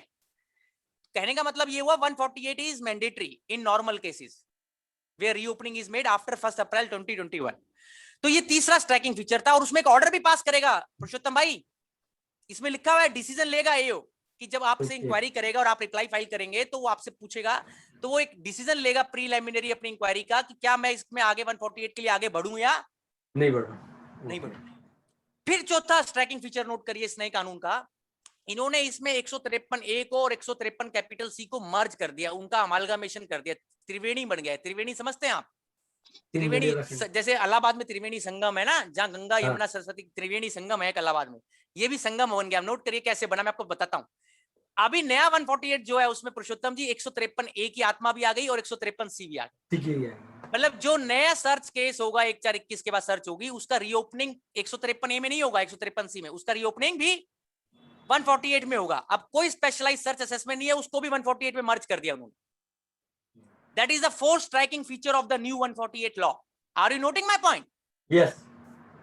और fifth striking feature क्या है? Fifth striking feature ये है सर कि जब उन्होंने 148 ए डाल दिया, 3 साल कर दिया, अप्रूवल का फॉर्मेट बता दिया, पांचवा चेंज इसमें ये हुआ, जो पांचवी बात मेरे दिमाग में आ रही थी, जो पहले 4 साल के बाद वाली नियम हम बोलते थे ना, 4 साल के बाद हुआ है और 4 साल के अंदर हुआ है, वो खंडेलवाल जी अब खत्म हो गया, क्योंकि अब तो सिर्फ सिंपल है 3 साल के अंदर या 3 साल के बाद। अब वो 4 साल वाला नहीं रहा प्रोवाइजो वाला चक्कर जो पहले होता था। आप समझ रहे हैं? तो ये 5 स्ट्राइकिंग फीचर्स वकील साहब नए 148 में आई। अच्छा, अब इसको आपको मैंने बताया कि इसका पर्पस क्या था, lesser litigation, reduce number of years और ईज ऑफ डूइंग बिजनेस। मैं क्विकली बोल रहा हूँ। अब डिपार्टमेंट ने क्या किया पुरुषोत्तम भाई, जब मार्च 20 था ना, मार्च 20 से पहले कोरोना आया, तो इन्होंने उस असेसमेंट ईयर 13-14 को जो रिओपन कर, कब तक करना था असेसमेंट ईयर 13-14 को बताइए, 31 मार्च 2000, मार्च 20 तक, उसको मार्च 21 कर लिया। अब मार्च 21 में इनको लगा कि नहीं हम कहीं छूट ना जाए, तो इन्होंने उस मार्च 21 को बढ़ा कर, अभी आपने बोला अप्रैल 21 किया पहले, फिर उसको जून 21 कर लिया। एम आई राइट? अब थैंकफुली जून 21 आगे नहीं बढ़ा, भगवान की कृपा हुई। ओम द्वारकाधीश नमः, सोमनाथ भगवान की जय, सोमनाथ भगवान की जय। वो नहीं बढ़ा। बहुत लोग सोमनाथ भगवान की पूजा इसलिए भी कर रहे थे कि भैया ये 30 जून बीत जाए और 148 का नोटिस ना आए, तो उनकी पूजा जिनकी कबूल हो गई उनको मेरा साधुवाद। अभी आगे बढ़ते, तो अभी क्या हुआ, अभी ये हुआ वकील साहब, इन्होंने जो डेट बढ़ाई ना, उस चक्कर में डिपार्टमेंट ने जैसे कहते हैं ना, एक ही जगह पैरेलली 2 चीजें अप्लाई कर रही है। जैसे नया प्रोविजन भी लागू हो गया 1/4/21 से, इन्होंने पुराने वाले को भी बढ़ा दिया उसका डेट भी। तो अब क्या हुआ, अप्रैल मई जून में अगर कोई 148 देना था तो एओ के पास 2 ऑप्शन है, वो पुराने लॉ में भी दे सकता था और या नए में भी दे सकता।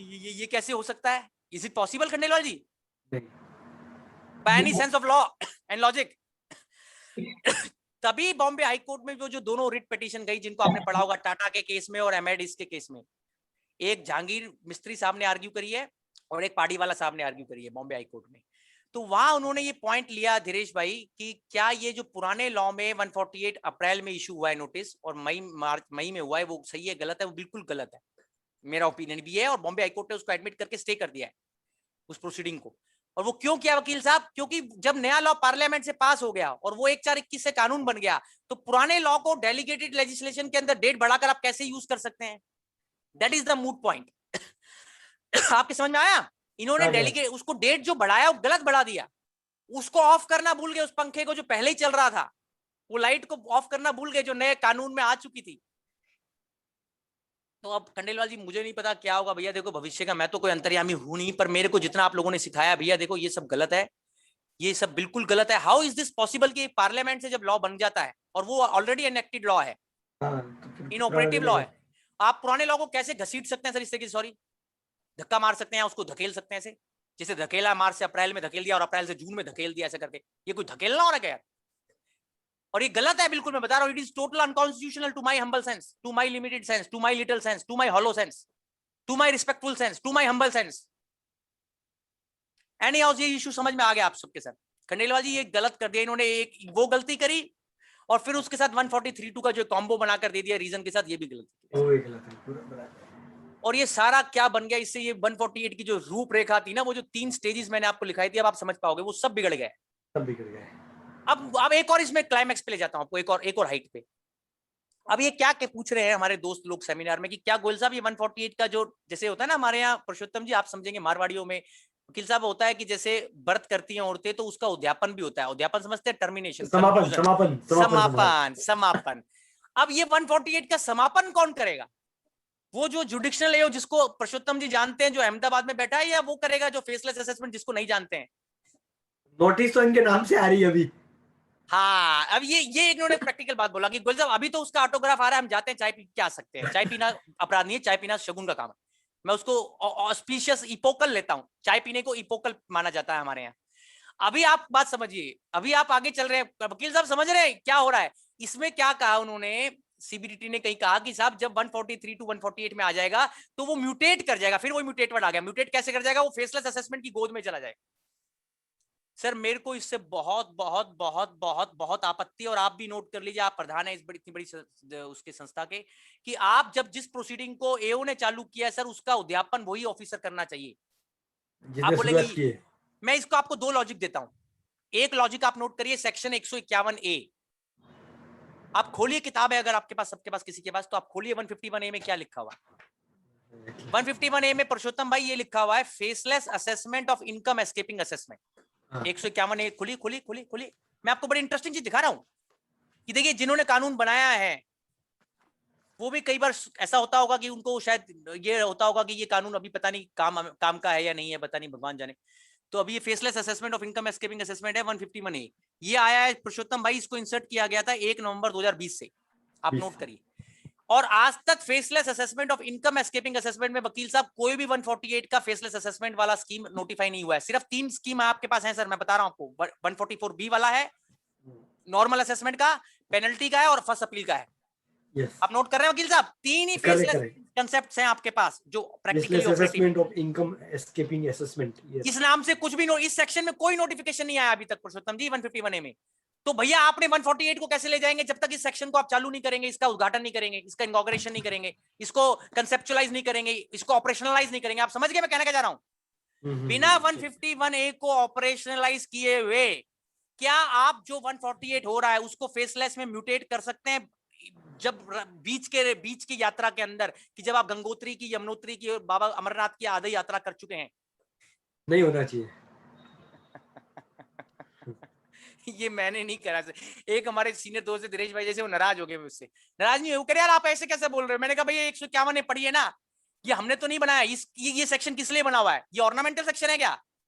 इसमें क्यों नहीं स्कीम नोटिफाई कर देते कि शुरू से ही रीजन फेसलेस असेसमेंट डिपार्टमेंट करेगा और वो भी फेसलेस होगा, रीजन भी, और सब कुछ फेसलेस होगा। बीच में क्यों कर रहे हो आप? वरना कैसे होगा वकील साहब कि क्या जब ऑफिसर ने प्रोसीडिंग ड्रॉप करनी होगी वो कौन सा व्यक्ति डिसीजन लेगा? वो तो नहीं लेगा ना जिसने सेटिस्फेक्शन रिकॉर्ड करी थी शुरू में। Can you disconnect them?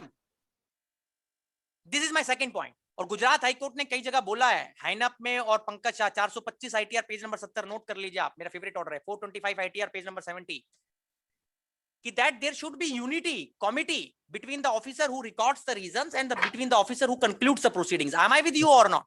Yes, yes. Anyhow, this is a very serious issue, Vakil Sahab. This is a practical issue also, and this is a very serious issue which department might be. पता नहीं कैसे कर रहे हैं, भगवान जाने पुरुषोत्तम भाई। अब इसमें एक और टॉपिक बता रहा हूँ, इसकी लास्ट पॉइंट इसी 148 का, कि इसमें कहीं पर भी ओरल हियरिंग नहीं पता चल रही कब मिलेगी। अब ITBA पे जाइए, वो कहते हैं ITBA से होता है सब कुछ। क्या 148 के अंदर ITBA आपको ओरल हियरिंग दे रहा है किसी स्टेज पे? अभी तो नहीं भैया, मैं नहीं जानता हूँ, आप जानते हैं मेरे से ज्यादा, मुझे नहीं पता है। मुझे मान के चलिए मैं ऐसे ही छोटा व्यक्ति हूं, मुझे नहीं पता कुछ भी।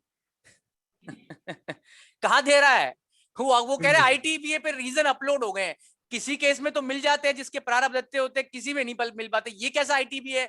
सब में होने चाहिए ऐसा क्या? पुरुषोत्तम भाई बहुत अच्छे आदमी, और पुरुषोत्तम भाई इतने बढ़िया स्माइलिंग और इतने सबको अच्छा गुड़ी गुड़ी करते हैं, उनके केस में तो डाल दिया और कपिल गोयल के में नहीं डाले। ये क्या कपिल गोयल से नाराजगी है क्या?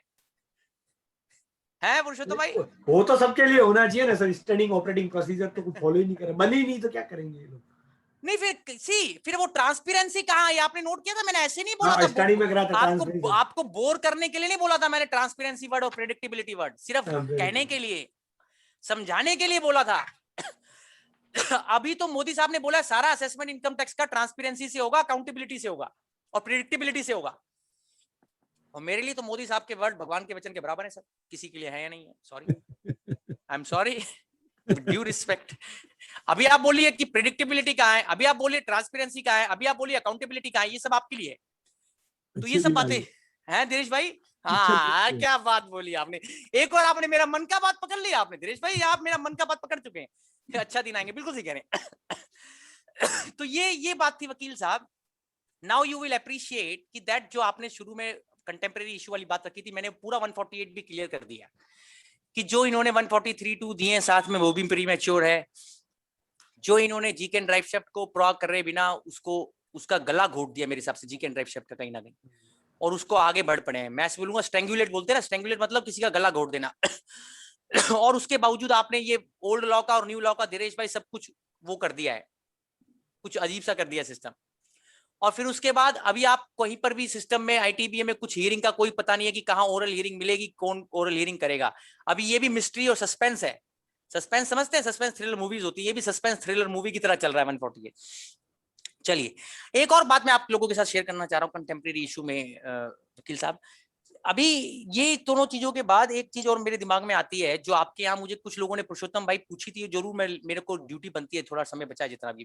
मेरी तबीयत भी ठीक नहीं है, मेरा मन जब करता है बोलने का तो फिर क्या करेंगे, अभी क्या करेंगे। तो अभी तीसरा पॉइंट ये है सर, 153C वर्सेस 148 जो पुराने केस रीओपन हो रहे हैं दिनेश भाई।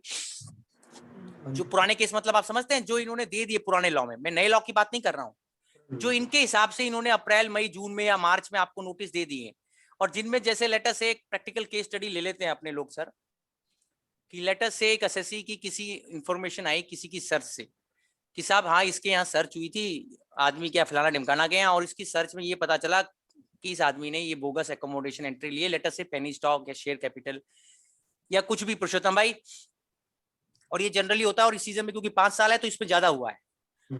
तो एक बड़ी इंटरेस्टिंग मैं आप लोगों के सामने जजमेंट रख रहा हूं, जो कुछ लोगों को शायद अभी ना मिली हो तो मुझसे ले लेंगे, मैं भेज दूंगा इनको सबको। अभी वीकेंड आप कल और आज में जरूर इसको पढ़ेंगे, मेरी सबसे रिक्वेस्ट है। ये 140 पेज का फैसला कार्ति चिदम्बरम साहब के केस में लिखा गया है, 140 पेजेस। कार्ति चिदम्बरम, सब जानते हैं चिदम्बरम साहब के पुत्र को, न्यूज में उनका, मैं तो न्यूज में जब उनका नाम आता है तो पता लगता है, महान विद्वान आदमी है कार्ति चिदम्बरम साहब। 5 जुलाई 2021 मेरे लिए 5 जुलाई 2021। अब इसमें क्या हुआ दिनेश भाई, इनके केस में चिदम्बरम साहब के केस में, कार्ति चिदम्बरम साहब के केस में बड़े 140 पेज का फैसला लिखने की बात नहीं है। मैं आपको इसके कुछ पहले तो वो बता रहा हूँ, जैसे जैसे होता है ना, एक होता है बड़ा इंटरेस्टिंग एपिसोड होता है, उसके कुछ हाइलाइट्स होते हैं बड़े तगड़े। इसमें कौन अपीयर कर रहे थे कार्ति चिदम्बरम साहब के लिए? वकील भी देखिए हमारे यहाँ, हमारे आईटीटी के पास्ट प्रेसिडेंट और सीनियर एडवोकेट आरवी ईश्वर साहब भी अपीयर कर रहे थे इसमें, और अभिषेक मनु सिंघवी साहब भी, देश के जो वन ऑफ दी अभी लीडिंग लॉयर्स हैं, ब्रैस हैं। अभिषेक मनु सिंघवी वो कार्ति चिदम्बरम का साहब का केस 148 का 153C का वो रिप्रेजेंट कर रहे थे। एक तो बात ये थी। दूसरा बात ये थी पुरुषोत्तम भाई, ये केस में वो अभी सिंगल जज का फैसला है। वहां क्या होता है कुछ केसेस में, जैसे आपके गुजरात हाई कोर्ट में अभी जैसे जज रिट जाती है तो डबल बेंच में लगती है। कुछ हाई कोर्ट्स में क्या होता है, पहले सिंगल जज के पास जाती है, फिर डबल बेंच के पास जाती है, फिर सुप्रीम कोर्ट आता है मामला। तो अभी ये क्या है, ये सिंगल जज का ऑर्डर है, जस्टिस एस.एम. सुब्रमण्यम। आप जज का नाम नोट कर सकते हैं, जिन्होंने 5 जुलाई को 140 पेज का फैसला लिखा है कार्ति चिदम्बरम साहब के केस में, उनकी रिट पिटीशन को खारिज करते हुए, जस्टिस एस.एम. सुब्रमण्यम। अब इस फैसले के दिनेश भाई हाइलाइट्स क्या है, जो मेरा बहुत इंपॉर्टेंट पॉइंट है, मैं ये बताने वाला हूँ वकील साहब, ये जजमेंट जो है ना इपोकल होने वाला है। इपोकल समझते हैं, जब कुछ हिस्ट्री में ऐसा होता है जिससे कोई नया अध्याय लिखा जाने वाला हो। आप देखना, अभी आप मेरे 5-10 मिनट मुझे आप सुनो। अभी इस पॉइंट पे मैंने ऐसा समझा है कि ये फैसला जजमेंट, ये केस डिपार्टमेंट के लिए कुछ ऐसा कर देगा पुरुषोत्तम भाई कि डिपार्टमेंट ना तो, जैसे होता है ना किसी चीज को आप जैसे आपके उगल नहीं सकते, निगल भी नहीं सकते। हाँ यही बात होगी। अब देखिए आप बोलेंगे बताइए बड़ा इंटरेस्ट लग रहा है तो कैसा कैसे हुआ। अब कार्ति चिदम्बरम साहब का पहले केस खोला गया डिपार्टमेंट के द्वारा धारा 148 के अंदर। नोट करिए, मतलब आप इसी जजमेंट को नोट करिए। मैं आपको तो इसका समरी बताऊं कि पहला कोई इंफॉर्मेशन आई, किसी कंपनी के यहाँ सर्च हुई जो इन्हीं के ग्रुप की कंपनीज थी, उस सर्च में कुछ इंफॉर्मेशन मिली वकील साहब कार्ति चिदम्बरम जी के लिए। अब डिपार्टमेंट ने उस समय 153C नहीं किया। उस समय इसलिए नहीं किया पुरुषोत्तम जी 153C, क्योंकि उनके पास मटेरियल नहीं था एओ के पास, सो कॉल्ड जो पूरा उस सर्च से मिला था वो जब तक नहीं आया था इनके एओ के पास। इनके एओ के पास इंफॉर्मेशन आई थी उस सर्च से कि हाँ कुछ इनकम एस्केपमेंट है, तो डिपार्टमेंट ने अपनी शक्ति के अनुसार उसको 148 यूज कर लिया।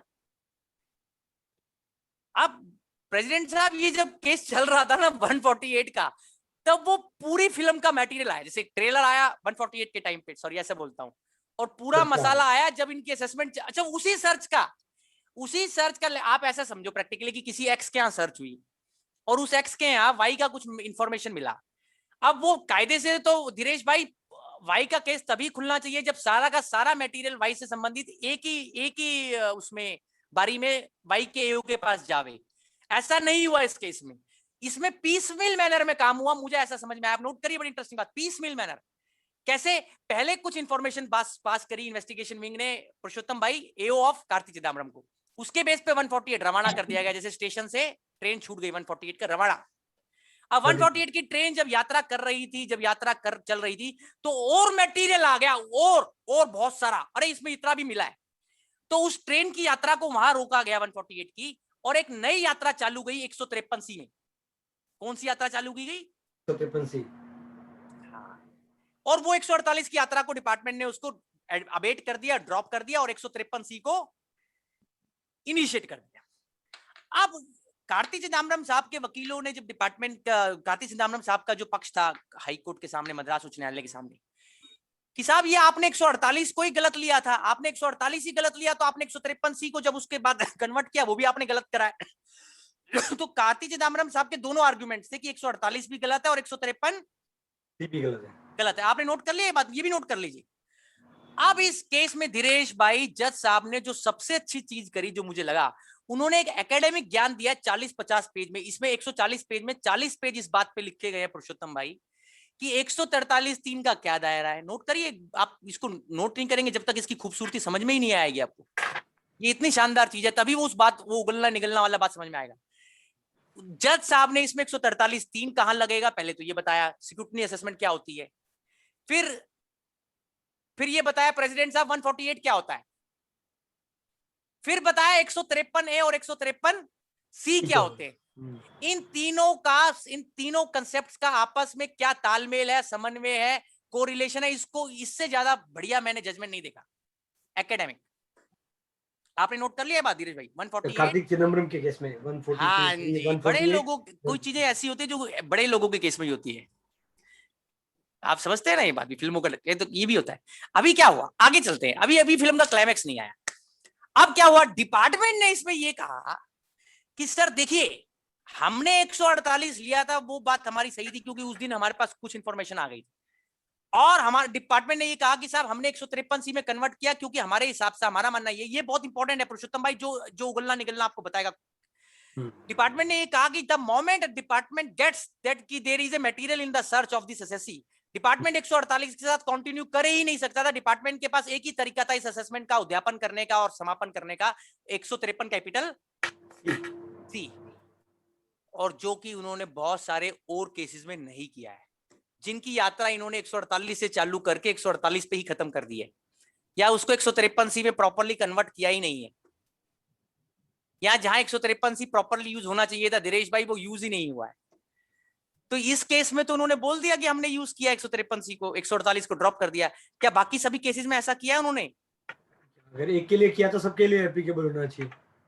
अब ये पुरुषोत्तम भाई, मेरा हम्बल ओपिनियन क्या कहता है, मेरी प्रैक्टिस का बहुत बड़ा हिस्सा 148 153C में जाता है। मैं बड़ी हलीमी से बात बोल सकता हूँ कि 90% केसेस में डिपार्टमेंट को क्लैरिटी नहीं है अभी भी कि 148 कहां लगेगा और 153 कहां लगेगा।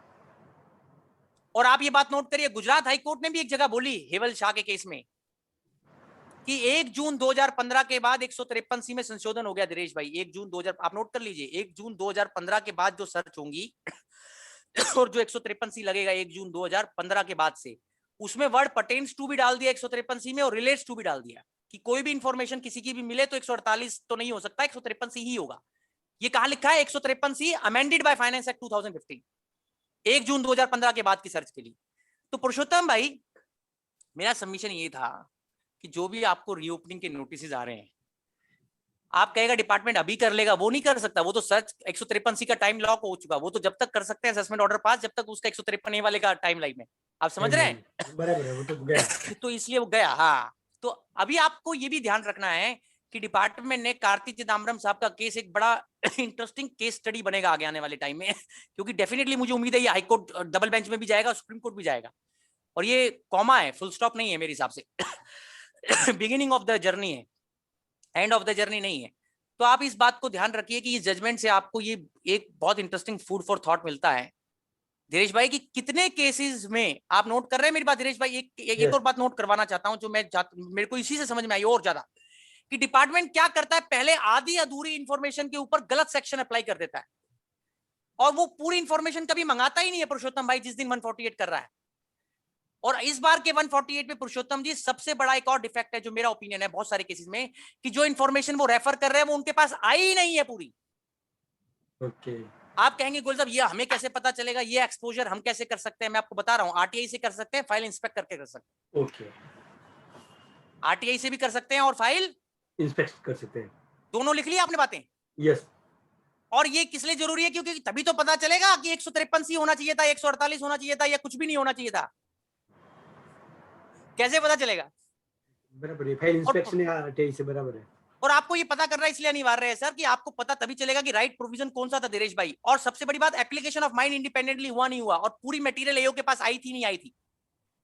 अब बहुत सारे केस में तो मटेरियल पूरी आई नहीं है। इन्होंने क्या किया प्रेसिडेंट साहब इस केस में भी, मेरे को लगा ये, हालांकि ये they have lost, but I believe they have a serious case too, आगे भी लड़ेंगे तो कार्ति चिदम्बरम साहब के केस में, कि जब इन्होंने ये साबित कर दिया कि पुरुषोत्तम जी जो 148 लिया गया था वो आधी अधूरी इंफॉर्मेशन पे लिया गया था, वो 148 अपने आप में गलत है। मेरा हम्बल ओपिनियन ये भी आपको, आप नोट कर रहे हैं मेरी बात? Yes, yes. और ये आपको Information. ये आपको दो चीजों से पता चल सकता है, जब आपको ये पता हो कि जो इन्फॉर्मेशन एओ ने रीजन में रिलाई करी है वो उनके पास कब आई है, और दूसरी बात कि क्या उनके पास पूरी इन्फॉर्मेशन उस समय थी एओ साहब के पास जिन्होंने सेटिस्फेक्शन रिकॉर्ड करी, उस दिन उनके पास पूरा मसाला था नहीं था, मटेरियल था नहीं था। तो ये दोनों चीजें आप नोट कर लीजिए सर। आपने नोट कर ली सर? ये कार्ति चिदम्बरम साहब का केस 140 पन्ने का, आप सबके बड़ा काम आएगा। और इसी श्रृंखला में मैं 2 जजमेंट दिल्ली हाईकोर्ट के बताकर अपनी वाणी को विराम दूंगा सर। 2 दिल्ली उच्च न्यायालय के फैसले, एक जुलाई 2021 का फैसला बता रहा हूं और एक मार्च 21 का। और ये भी वकील साहब आपके सारे श्रोताओं को मेरी राय है, जो भी पढ़ाई के मेरे जैसे थोड़ा वो, जैसे मेरे को खराब सी आदत है, थोड़ा मैं पढ़ाई ज्यादा करना चाहता हूँ। जैसे कमजोर व्यक्ति होता है ना, जिसको कम समझ में आता है, वो पढ़ाई ज्यादा करना चाह रहा होता है कई बार। तो उसीलिए उसके लिए मैं बोल रहा हूँ ये बात, तो अपने लिए भी। और ये जजमेंट है साहब, S advertising versus assistant commissioner of income tax. S advertising ये ESPN कंपनी का कोई दूसरा रूप है, जो ESPN पे हम मैच देखा करते थे ना, इससे याद हो जाएगा। हाँ, ये उसी की कंपनी है, S advertising Mauritius versus ACIT international tax new Delhi. और डेट ऑफ जजमेंट है सर 5 जुलाई 2021। और ये भी कमाल का केस है वकील साहब। ये मतलब इस केस के अंदर क्या हुआ, एक इनको 143(2) एओ साहब ने दिया, मैं छोटा करके बता रहा हूँ संक्षिप्त में। इनको 143(2) दिया, रवाना कर दिया, पर किसी वजह से वो गंतव्य तक नहीं पहुंच पाया। 143(3) में तब्दील नहीं हुआ। गंतव्य समझते हैं? गंतव्य मतलब जहां उसका डेस्टिनेशन था। अब वो बीच वो रह गया, वो 143(3) बिना हुए 143(2) पे रह गया दिनेश भाई। अब डिपार्टमेंट ने क्या किया, 148 का इस्तेमाल किया उस मटेरियल को यूज करने के लिए जो उनको 143(2) के टाइम में अवेलेबल था, और जो वो 143(3) में तब्दील नहीं कर पाए। उसके लिए उन्होंने वही मटेरियल जो 143(2) में उनको यूज करना चाहिए था प्रॉपर 143(3) के लिए, और जो यूज नहीं कर पाए 143(3) करने के लिए, उसको 148 के लिए यूज किया। तो जज साहब ने इतना कटाक्ष किया है कि anything which is available to the department in the 143(2) stage can not be use for 148। It's a landmark point. और दूसरी बात जो मुझे जिस वजह से पुरुषोत्तम भाई जजमेंट को बताना पड़ रहा है, इसके 2 पैराग्राफ आप सब नोट कर लीजिए, 3 पैराग्राफ जो मैं बता रहा हूं sir. Paragraph number 15.5, 15.6, 15.7 and 15.8। Para number 15.5 से लेकर पैरा नंबर 15.8। हाँ, इसका क्या मतलब है? आप कहेंगे इसमें क्या नई चीज है? इसमें बहुत इंटरेस्टिंग बात है कि जो हालांकि कई जगह ऑनरेबल गुजरात हाईकोर्ट ने नहीं मानी, बट इस केस में हमारा दिल्ली हाईकोर्ट ने, अभी दिनेश भाई बहुत अच्छा पॉइंट लिया कि अप्रूवल्स जो डिपार्टमेंट देता है, अगर वो मैकेनिकल हैं और वो बिना रीजंस के हैं, तो वो अप्रूवल भी इनवैलिड है। और पूरा 140 अप्रूवल कहां दी जाती है? Section 151 sanction, prior sanction 151। तो उसके ऊपर भी दिल्ली हाईकोर्ट ने डिपार्टमेंट का 148 को इस जजमेंट में क्वेश्चन किया है। Sir, am I with you sir? Am I with you sir? और दूसरा जजमेंट में बता रहा था, इसी में जो रिलाई किया गया था 148 का, जो आप सबको पढ़ना चाहिए, जो लैंडमार्क ऑर्डर है, इसी में रिलाई किया हुआ है। आप उसका नाम भी नोट कर लीजिए पुरुषोत्तम भाई, ये सब आपके ऑब्जेक्शन बनाने में काम करेगा और आपको 148 समझने में बड़ी सहूलियत होगी। दिल्ली हाईकोर्ट का 26 मार्च 21 का फैसला, ये 26 मार्च 2021 का, symphonia trade links limited versus ITO। Symphonia trade links versus ITO, इसका साइटेशन नोट कर लीजिए, 127 taxman.com 153 नोट कर रहे हैं सर आप, 127 taxman.com 153, 127 taxman.com 153, 127 taxman.com धीरेश भाई 153, सिंफोनिया लिमिटेड वर्सेस ITO। तो ये 3 चीजें हो गई 148 पे। सिंफोनिया वाला जजमेंट हो गया, एस एडवर्टाइजमेंट वाला हो गया, और जो मैंने आपको अपनी बात बताई वो सब बातें होगी सर। तो नहीं, और वो कार्ति चिदम्बरम साहब का केस हो गया। तो इसे ये निकल के आया दिनेश भाई, पूरी चर्चा का सार, जो 3 इश्यूज ही मैं ले पाया। मैंने 15 इशू लिखे थे आज, मेरे 12 रह गए। मैंने I am a poor strike rate batsman. So what happens is, तो दैट इज ए पॉइंट। ये इनकम टैक्स ऐसी चीज है सर, आप इसलिए मैं वकील साहब बोल रहा था कि बहुत ज्यादा चीज हम लेंगे ना तो हम अच्छे से डिस्कस नहीं कर पाते। तो any house, I thought I am able to do justice to the talk, which is the duty, although I was not in good health. But yes, I enjoyed myself always with your blessings and good wishes, sir. And I pray to the Almighty and God that your blessings remain on my head and my family receives your blessings as in the past. And I give my gratitude to each one of you. And if there are some questions, Vakil Sahab, we can take them, and I will be very happy to answer them to the best of my capability. Thank you very much, sir. Please give a huge round of applause. Sir, it's not less strike rate. It's a over strike rate which you have proved maximum in 1 over. One can run 36 runs, but you have par that score also. Thank you very much, sir. If now we move to the questions, I think 2 attendees have raised the questions. Sridhar Bhai, one Divya Kumar Bhai has raised the question. Given him mic access.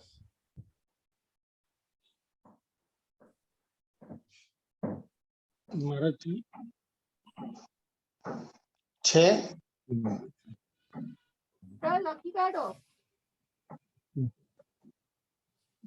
Okay. Meanwhile, Hiren Bhai, can you ask the question? Okay. Hiren भाई बोलिए. Ram Ram. Sir, notice issued under section 148 old section in the month of April to June. Whether return should be filed and response should be given, or we have to challenge at what stage? Hiren भाई, मेरा humble opinion ये है कि that I have suggested in other seminars also, and I say here also, sir, instead of first filing the return, or you can make it a parallel exercise. See, you can file a return under protest. मतलब आप return भर देंगे तो उससे ऐसा नहीं है, courts बोल चुका है 148 का रिटर्न भरने का मतलब ये नहीं है कि आपने एओ को जुडिक्शन दे दिया है. वो जुडिक्शन तो लॉ में इंडिपेंडेंटली चेक होगा. हिरेन भाई, तो आप रिटर्न भी भर देते हैं तो वो रिटर्न उसको जुडिक्शन नहीं दे सकता. Are you getting my point? There are decisions on that from various high court. This is a concept. So अगर आप रिटर्न भर भी देते हैं तो उसके बाद भी या उससे पहले भी आप लेटर लिखकर ये बोल रहे हैं उसको प्रीलिमिनरी ऑब्जेक्शन में कि साहब आपने जो 148 मुझे दिया है ये पुराने लॉ में आप 1421 के बाद नहीं दे सकते हैं. ऐसा आप पहले भी लिख सकते हैं और साथ में भी लिख सकते हैं, उसके बाद भी लिख सकते हैं. Are you getting my point, sir? Along with the return. Yes sir, that is my humble point. तो रिटर्न में तो ई फाइल में तो लेता ही नहीं है. नहीं सर, रिटर्न के अंदर थोड़ा लिखने के लिए कह रहा हूं मैं आपको. रिटर्न के अंदर थोड़ा लिख कर भेजेंगे. वो तो लेटर जब आप बाद में उसके साथ कॉरेस्पॉन्डेंस करेंगे उसमें लिख कर देंगे, जब आप ई फाइलिंग करेंगे जो भी रीजंस मांगेंगे जिसमें. At the time of asking reasons. Yes definitely. और उससे पहले भी आप जो कॉरेस्पॉन्डेंस लेटर के जरिए लिखकर बोलेंगे. रिटर्न कोई ऐसा फॉर्मेट तो है नहीं कि जहां जाकर मुझे टाइप करके बताना पड़ेगा उसको कि इस फॉर्मेट में डालना है objection. The second question is that as the portal was not working, notice under 148 issued on 29th of June. Right sir. Physical notice received on 3rd of July. Right sir. Whether it is a valid notice because portal was not working. If the government take the stand that we have issued the notice on 29th June, even the extended time. This is again a genuine query in by of yours. You can take a point. आपके यहाँ Gujarat high court का you will recall कि एक judgement है पुराना Cadila health care का. वहां honourable Gujarat high court के उस डिसीजन को कई और हाई कोर्ट से भी फॉलो किया. What is the difference between the word issue of notice and service of notice? Now your point is this कि mister Goyal, when the department itself was having not functioning this utility and they are now sending the notice on 3rd July, then the immediate presumption which arises here is in the sequence of events, Hirenji, that the notice has been issued and sent after time barring date of 30th June. That is what is the probable impression coming out from the chronological natural sequence. Now to break it, to rebut it is the onus of the department. You can always contend and you should contend ki sab, as the natural flow of events convey, that on the day when purportedly you say that you have generated the notice, generation of notice is not issue of notice, Hiren bhai. Yes, the sir. notice issue तो हिरेन भाई तभी माना जाएगा ना जब उसके control से बाहर चला गया है.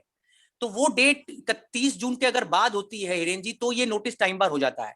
अपने को ऐसा साबित करने के लिए क्या हेल्प होगी कि वही बात जैसे आप जितना आप कर सकते हैं रिकॉर्ड देखकर इंस्पेक्ट करके कि भैया तुमने कब इस नोटिस को भेजा. अब मान लीजिए किसी ने वो मेल ही हिरेन भाई, जैसे किसी एक दूसरा केस ले लेते हैं कि जहां वो मेल ही 1 जुलाई को आया है या 2 जुलाई को आया, मतलब सेंड किया गया है और उससे पहले उन्होंने अपने पास बनाकर रख लिया था, तो वो इशू डेट 1 जुलाई मानी जाएगी हिरेन जी, 30 जून नहीं मानी जाएगी. Are you getting my point? Yes, yes, sir. तो so this objection will definitely, ये लोगों ने अपने तरीके से काम करा है सर. इस बार मैंने आपको बोला है कि विद ड्यू रिस्पेक्ट कि ये जो ये अपने पहला उन्होंने वहां आईटीबीए खोला नहीं, लोगों को तंग कर दिया, लोग बाग वहां कंप्लायंस नहीं कर पा रहे, रीजन मांग नहीं पा रहे, रीजन उनके पास आ नहीं पा रहे, इसीलिए आपने वो पहला क्वेश्चन पूछा. तो इसलिए मैंने बताया कि भैया आपको वो, मैंने तो सेमिनार में बोला कि आपको ऑब्जेक्शन तो लेना ही लेना है कि पुराना लॉ वर्सेस न्यू लॉ, अपने चाहे आप कभी भी लें, वो आप किसी भी लेटर में लिख सकते हैं. मेरी अंडरस्टैंडिंग में वो आनी चाहिए, बात रिकॉर्ड पे आ जाएगी तो आप रिट में जाने लायक हो जाएंगे. और दूसरी बात कि ये जो इन्होंने टाइम बारिंग का अभी 30 जून वाला पॉइंट आप पूछ रहे हैं वो भी आप बोल सकते हैं सर, वो बोलना भी चाहिए.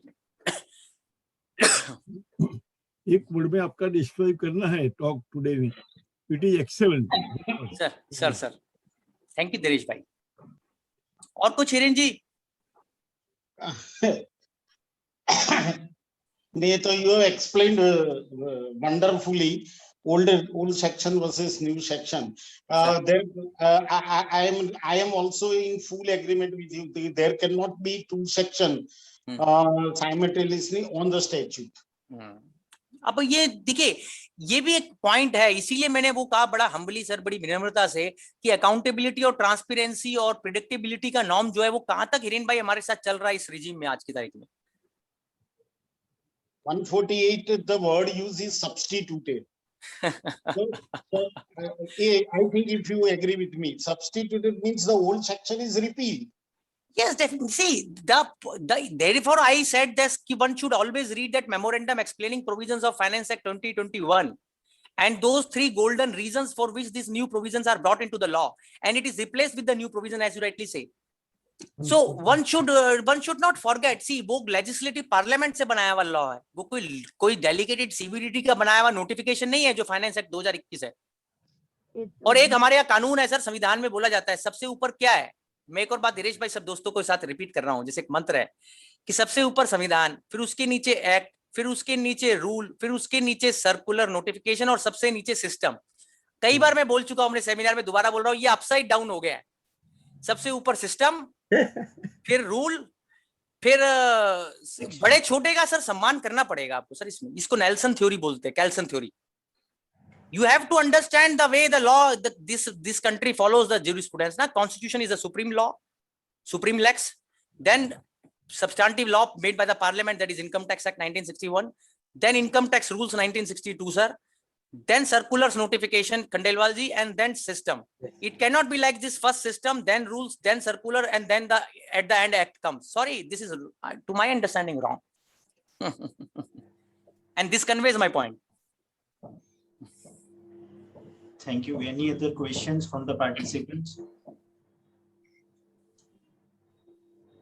I think we are done with the questions. Now I request Honorary Secretary of the Income Tax Bar Association, C.A. Sridhar Shah, to offer a certificate of appreciation to Advocate Shri Kapil Bhai Goyal ji.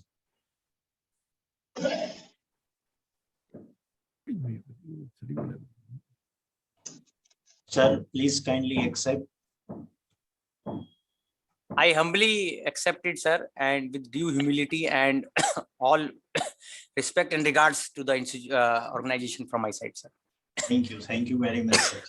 With this, I request Sridhar Shah to propose a vote of thanks. It is indeed pleasure to propose a vote of thanks for a webinar on demystify the contemporary issues in income tax with an expert by Advocate Kapil Goyal ji.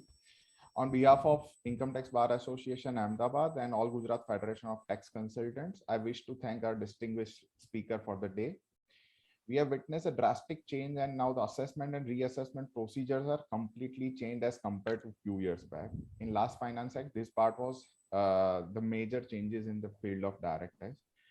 We are also thankful to Advocate Kapil Goyal for taking these lectures and clearing doubts from the practical aspects. In spite of his not so good health, sir, you've taken it like, I should call it like Virendra Sehwag, you did the batting. It was excellent, and we were mesmerized. Thank you, Sridhar. Also, on behalf of all the members of the association, we wish good health to you and your family. Sooner we will have you again in good health. We are sure that members will be definitely carrying new insight after attending this webinar. I also want to thank the members of IT Bar and AGFTC, whose presence works as a charm and motivation factor for entire team. We try to bring webinar on different subjects. Your views are welcome. Also, we'd like to hear from you. Please share mails, suggestions, everything. Okay. Thank you. Thank you all. Thank you very much. Sir, wishing you a speedy recovery, wishing you a good health, wishing you a good health to all your family members. Thank you very much. जय सोमनाथ भगवान की जय sir. Kapil भाई जल्दी स्वस्थ हो, ऐसी भगवान से प्रार्थना। Thank you so much, sir. Thank you, Purushottam bhai. Thank you. God bless you and give my regards to everyone in your families also. Sir. Thank you, बोलने sir. के Thank you सूरत so पे तो लगा नहीं कि आप बीमार है। much. शक्ति आ गई कहीं से, शक्ति आ गई। सर वो गोली एनर्जी लेवल इतना है कि लगता नहीं है, लेकिन थ्रोट है वो सर। क्या है दिनेश भाई ना, मेरे साथ प्रॉब्लम सबसे बड़ा यही रहता है कि लोग बोलते हैं आप झूठ तो नहीं बोल रहे थे कि यार ऐसा तो नहीं हुआ है, पर मेरे पास उसका कॉरोबरेटिव एविडेंस तैयार रहता है। मैं 5 एंटीबायोटिक जो भी लेकर डॉक्टर ने लिखा है वो मैं आपके साथ स्क्रीन शेयर कर सकता हूँ। ऐसा नहीं है कुछ भी, मेरा जो भी बात है वो इंपेरिकली आपको एविडेंट मिलेगा विद फैक्ट्स एंड फिगर्स। मैं कोई बात ऐसा नहीं बोलूंगा, सॉरी। अभी क्या, हाँ ये बात अलग है, आपका आशीर्वाद से जो मेरा बोलने का टेम्परामेंट है वो चाहे मैं जो मर्जी हूँ सर, वो ऐसे ही रहने वाला है सर, वो ऐसे ही चलता रहेगा। आपका स्पिरिट की बात कर रहे हैं। Sir thank you sir, thank you sir, प्रणाम सर, प्रणाम प्रणाम सर, Thank you प्रणाम। very much.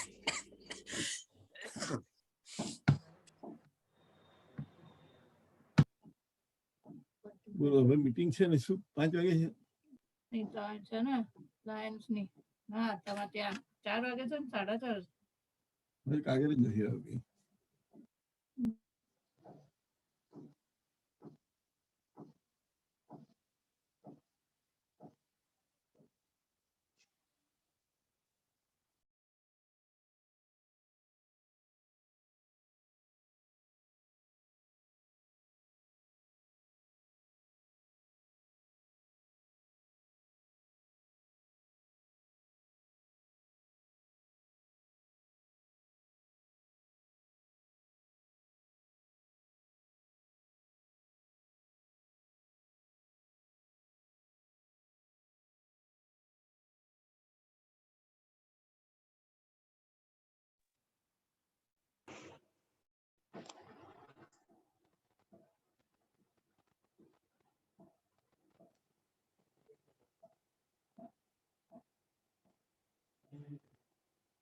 हाँ,